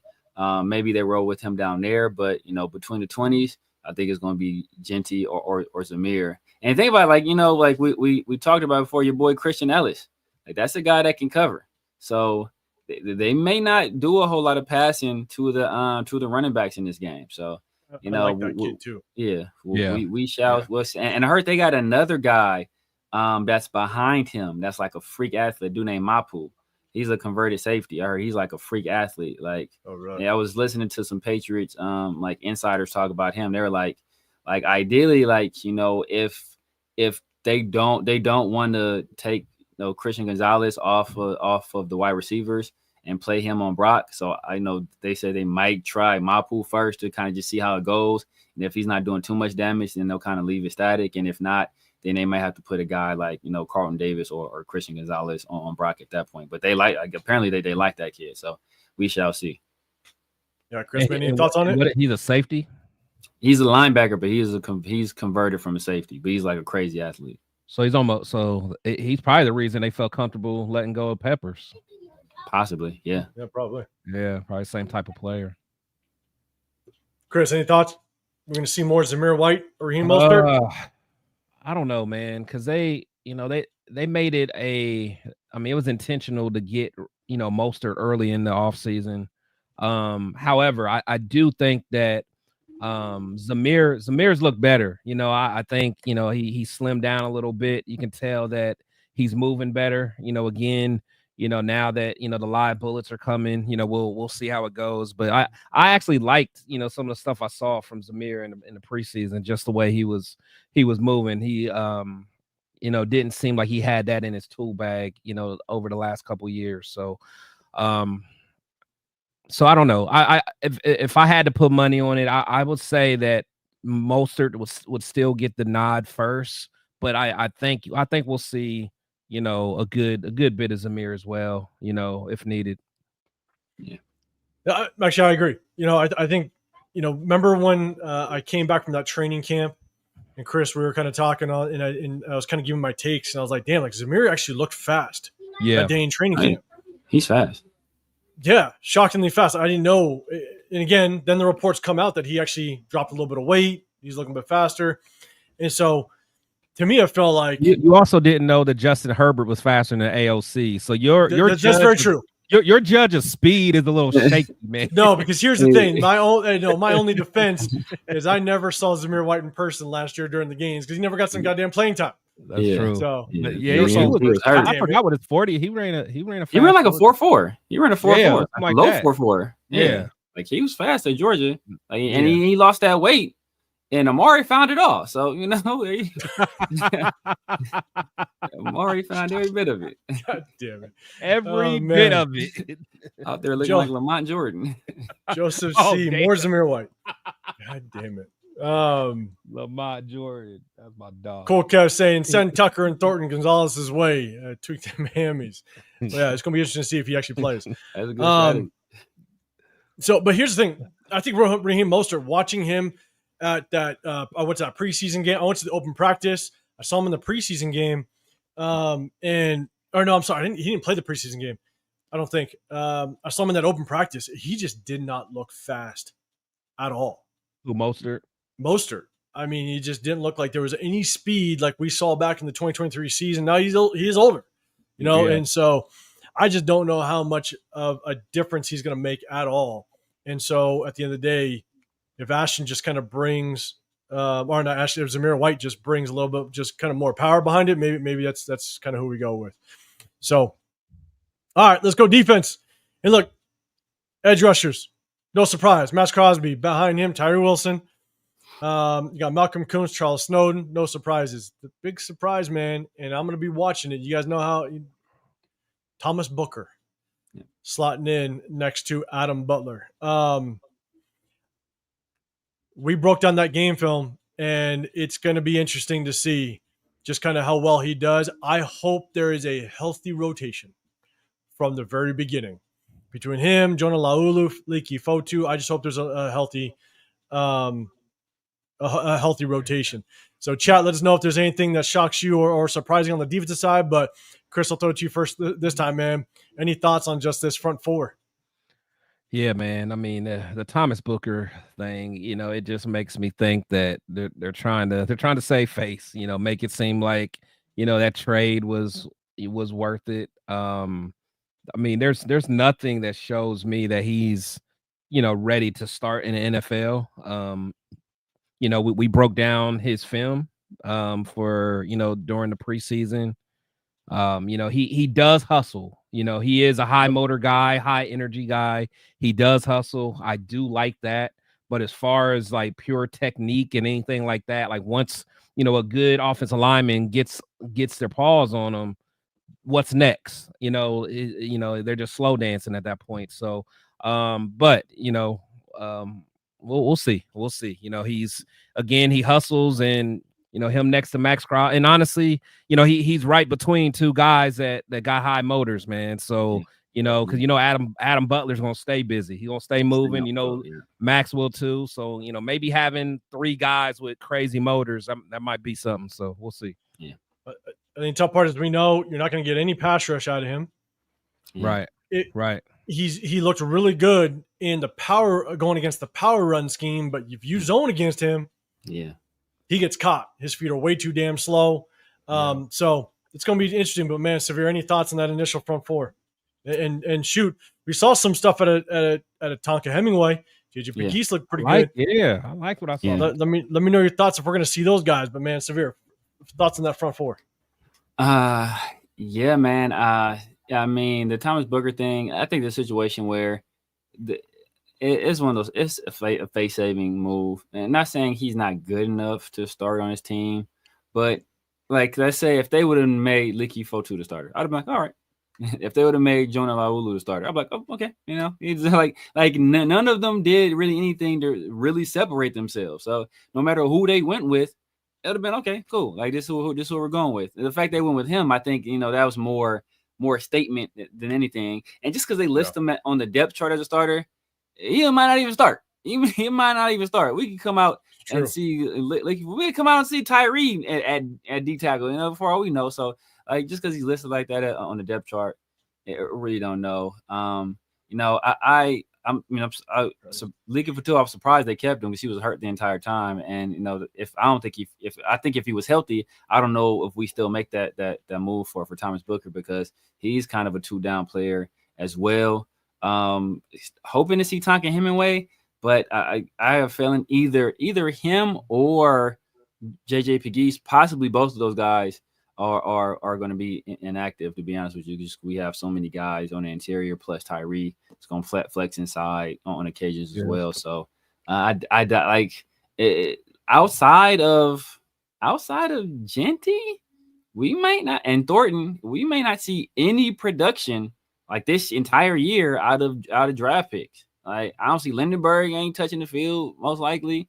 A lot gone. Porter. Poor, but he's back up behind Caillou Blue Kelly. Yeah. So and they're not gonna throw him in the slot, so they might put him in there rotationally. Yeah. But like how much is he really gonna do? Malak gone, Cam Miller on the practice squad. Caleb, we pray he don't see the field. We better hope Charles Grant don't see the field. Stone Forsythe, my God, he needs to marinate. He in the slow cooker. Slow cook that thing. Slow cook that thing, man. Like you don't want it to. You don't want to. Hey, you ain't trying to serve it too fast. So and oh my God, if anything, if DJ Glaze tweaks an ankle. Oh dear God! Oh my God! We don't even want to put that out there. We don't even want to put that out there. May God have mercy on our souls. Jesus Christ! Yeah, don't put that out there. Martinez, yeah, all right. He's saying that's severe. He's in the valley. What up, Raider Travis? What's going on, man? Bones, rotate them. That's what I hope. I hope with that interior D lineman next to Adam Butler, it's just a constant rotation. Keep guys fresh. You can't rotate offensive line. You don't do it. So hopefully we get some fresh guys in there, healthy rotation, and we get some production opposite of Adam Butler. So real quick, let's talk about linebackers. In my opinion, I think they're going to fly. I think they could be the tone setters. Landon Roberts, he could be a tone setter. Man, I think Jamal Adams, we gotta put a lot on his shoulders to kind of help out this linebacker core. So we're gonna kind of see how it works out. But man, Severe, I'll throw it to you first. Any thoughts on the linebacker core to start?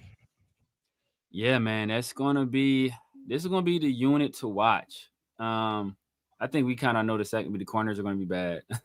We kind of know what we're going to get from safety play in terms of Palomar. We kind of saw him for an extended period last year. We saw Jeremy Chin for an extended period with the Commanders, a team that went to the NFC title game. So those are kind of known quantities. But our linebacker core, Devin White hasn't been a productive player in the NFL for quite some time. Landon Roberts, he's a solid guy, but they're going to probably put him in a lot of situations where he has to cover, and we're going to see how he does in those situations. And then Jamal Adams, he's a guy that's moving down from safety to a new position. We'll see how he does. Jermaine Pratt, he was obviously cut by the Bengals, a team that was bad defensively, and he's coming over here. And the way they've been using him a lot is that he's essentially as like a fifth defensive lineman, almost in like a 5-man front. Is what they've been coming out a lot in the preseason. So we'll see if they continue that in the regular season. I know they did a lot of that last year, but damn near the entire year, I want to say, and because we were running 5-man fronts, that kind of inflated our blitz percentage because, they count any extra player that's not a 4-man, a 4-down lineman as an extra rusher. So we'll see if they do that the entire year. But this is the unit to watch right here. This is where like a lot of our free agency activity was spent on the linebacking unit, like 4 brand new players. So like they could make or break us defensively. Yeah, Chris, man. What up, Raiders crew? Chris, what's happening, man? Appreciate you popping with us. Martinez, yeah, Jakobi did request a trade. We kind of broke that down earlier. Chris, thoughts on that linebacker room? Yeah, like I said, going into this, during the off season, I had a lot of questions. But I do like what they've kind of done with it. Again, I still have to see it though. I was one of the few that still had hope in Devin White, so I still think he can get after it. Landon is a guy that I really feel good about. I just like his dog mentality. And Pratt, he's another guy that can get after it. I think that he still has to just make sure he stays disciplined, but. And I really think that X factor is Jamal Adams, man. Jamal Adams looks good out there. He's, as long as he can stay healthy, as long as we can use him correctly. And I'm hoping that, we can kind of get a little exotic with, what we do with him, not just keep him just as a, regular linebacker, but, give him an opportunity to get after the quarterback along with, Devin White. So we have some speed there. So, and guys that can really get after it.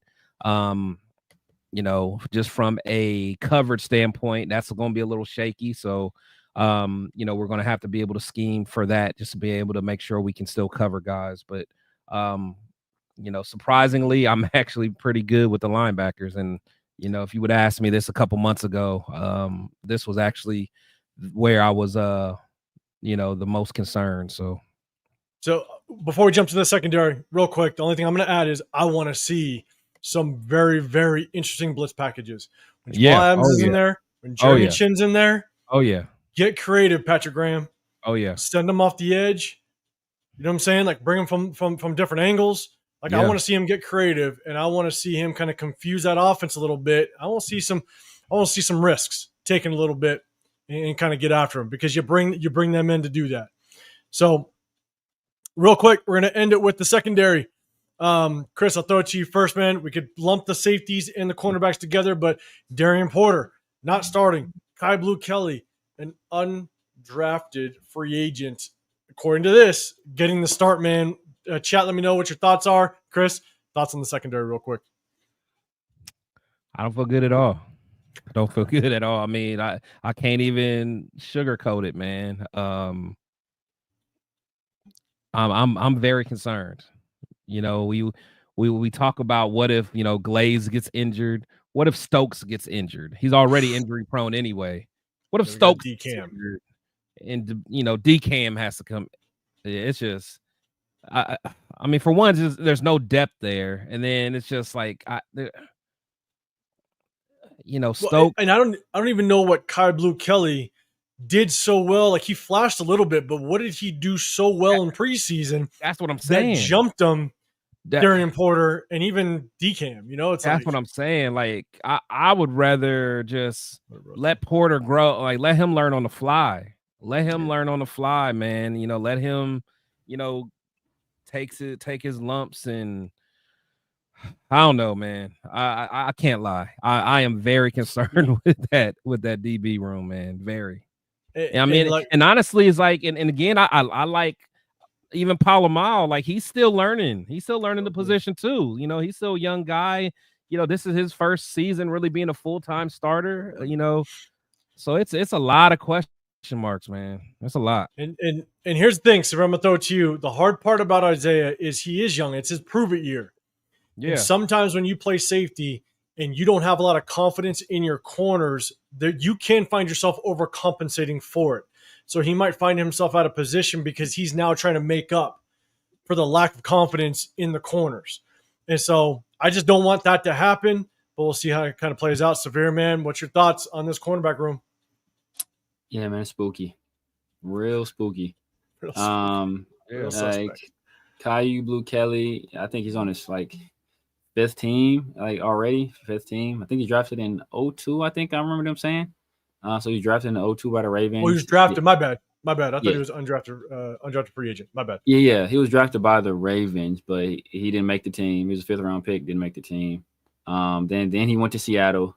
And so there's the Pete Carroll connection there. So Pete Carroll, getting his guys in there. And I couldn't tell you what Caillou Blue Kelly did because there at one point, he wasn't even in the conversation. Like the conversation was first it was DD. First it was Darian Porter, then it was DCAM. Oh man, DCAM. And then it was JT Woods. It's all man, this converted guy JT Woods. Even what's his name? What Greedy? Yeah. Oh yeah, Greedy. They're talking about Greedy too. So I was I didn't hear a whole lot about Caillou Blue Kelly at all. Maybe that's good. Maybe you don't want to hear a lot about corners. Maybe that's a good thing. But this guy, he ain't seen a lot of action, and his first cover could potentially be like Stephon Diggs or Kyle Williams. Who was one of the better wide receivers in the nation. Obviously he didn't get drafted too high, but I think.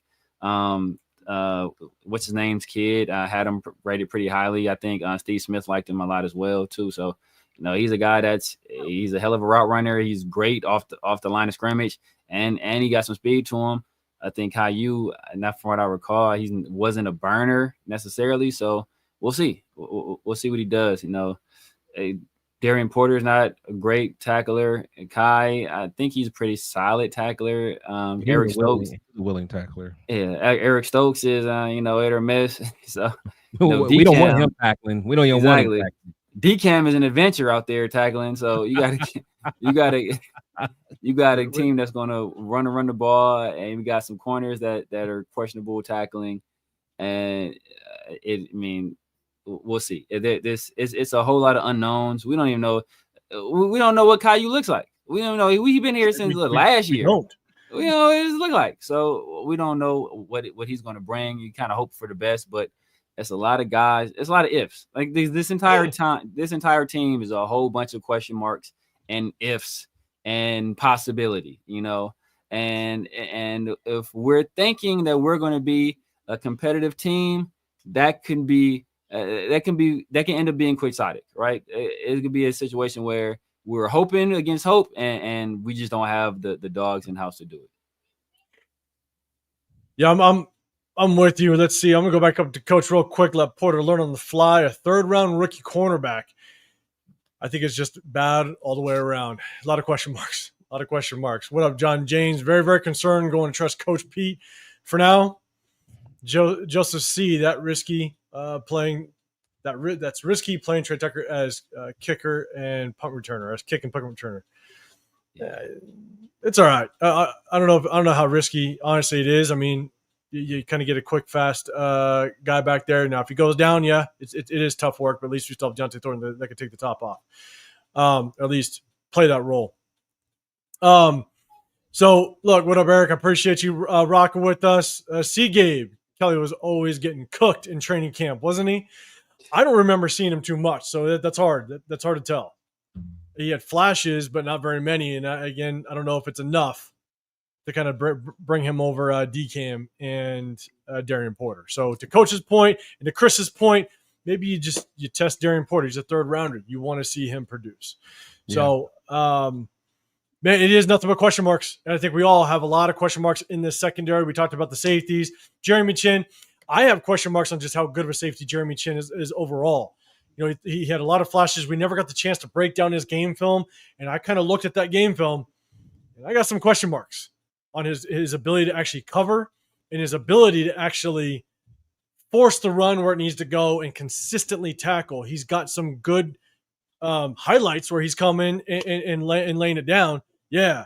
But at the same time, how consistent is he really? And that's one of my biggest question marks. So, all right, we broke down Jakobi Meyers and the recent situation with him. We talked about our week 1 matchup. We just broke down the first depth chart. And, man, it's here. I know someone asked about Genty. You know, I think we all have just a little bit of question marks. If Genty, the big question is Genty going to live up to his number 6 overall pick? I think that's the biggest question mark. So we'll definitely rock with us on Sunday. We'll get more into that question. I promise you, if you tap back in with us, man. But I appreciate everybody rocking out with us. It's game time.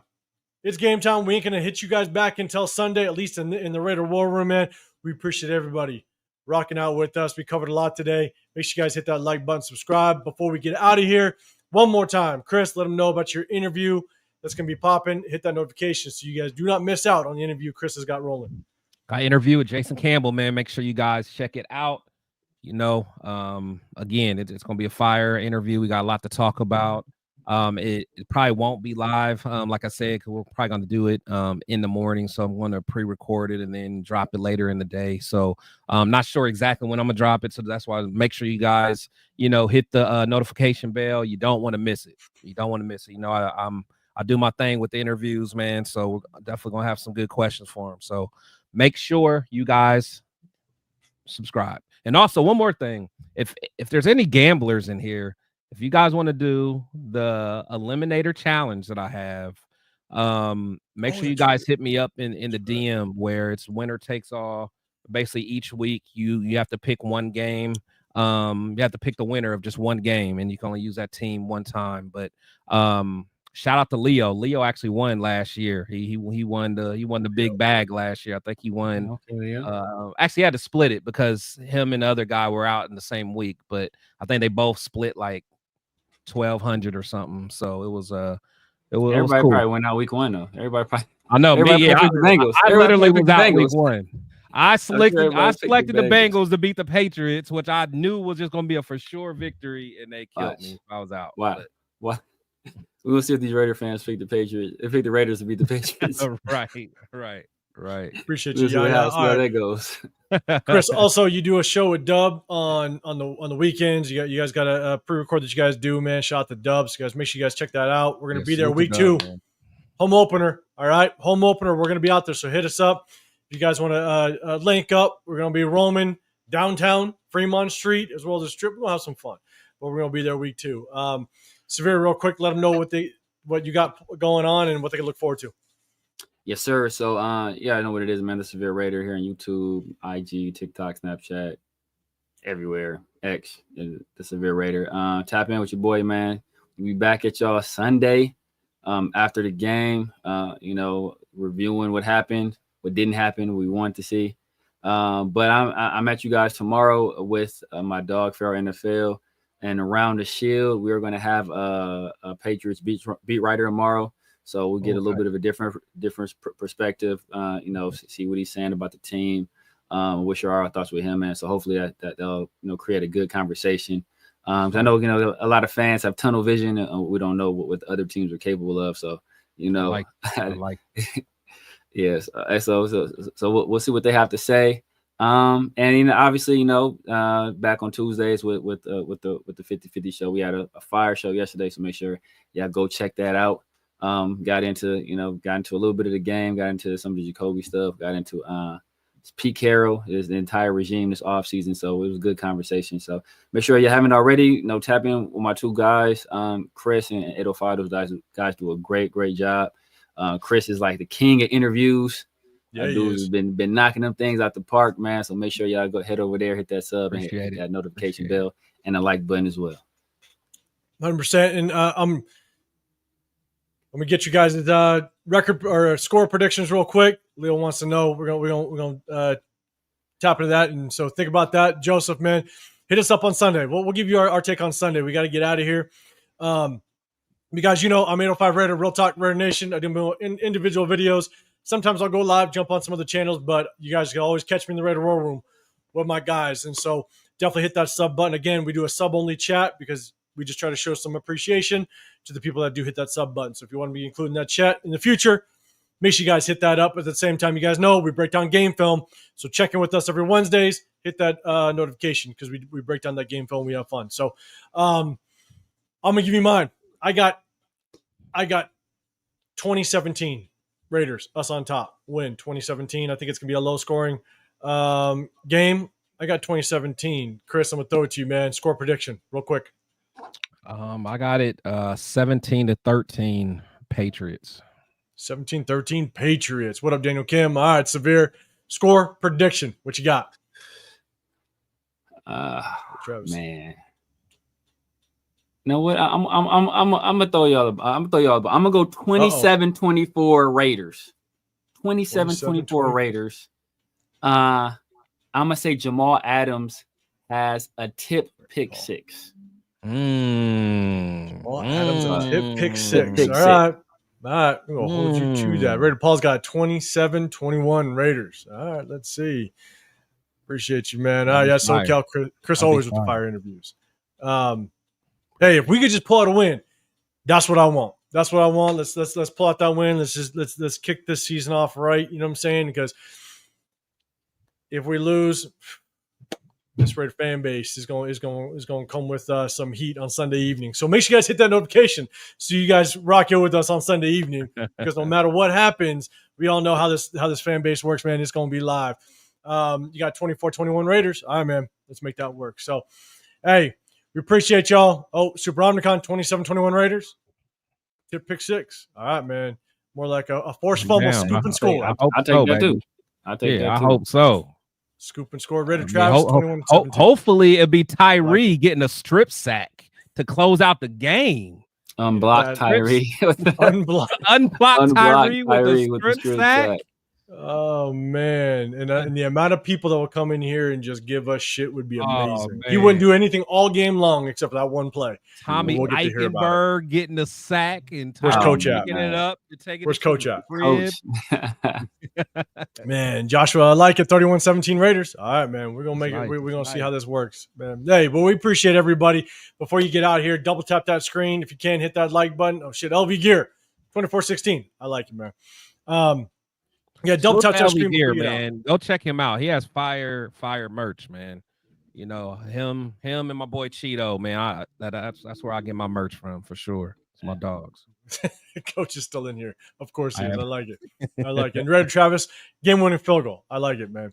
Hey, guys, I appreciate you guys, man. Again, if you can't double tap that screen before you get out of here, you guys hit that like button, subscribe, turn those notifications. Got Chris, Protect the Show podcast. You got the Severe Raider. I'm 805 Raider, RealTalk Raider Nation. We're going to hit you Sunday night after the game. We're also going to hit you guys on Wednesday for some we're chopping up some game film. It's going to be fun, first of the season. So, hey, have a great rest of your week. Enjoy the game. We'll see you on Sunday night. We out of here.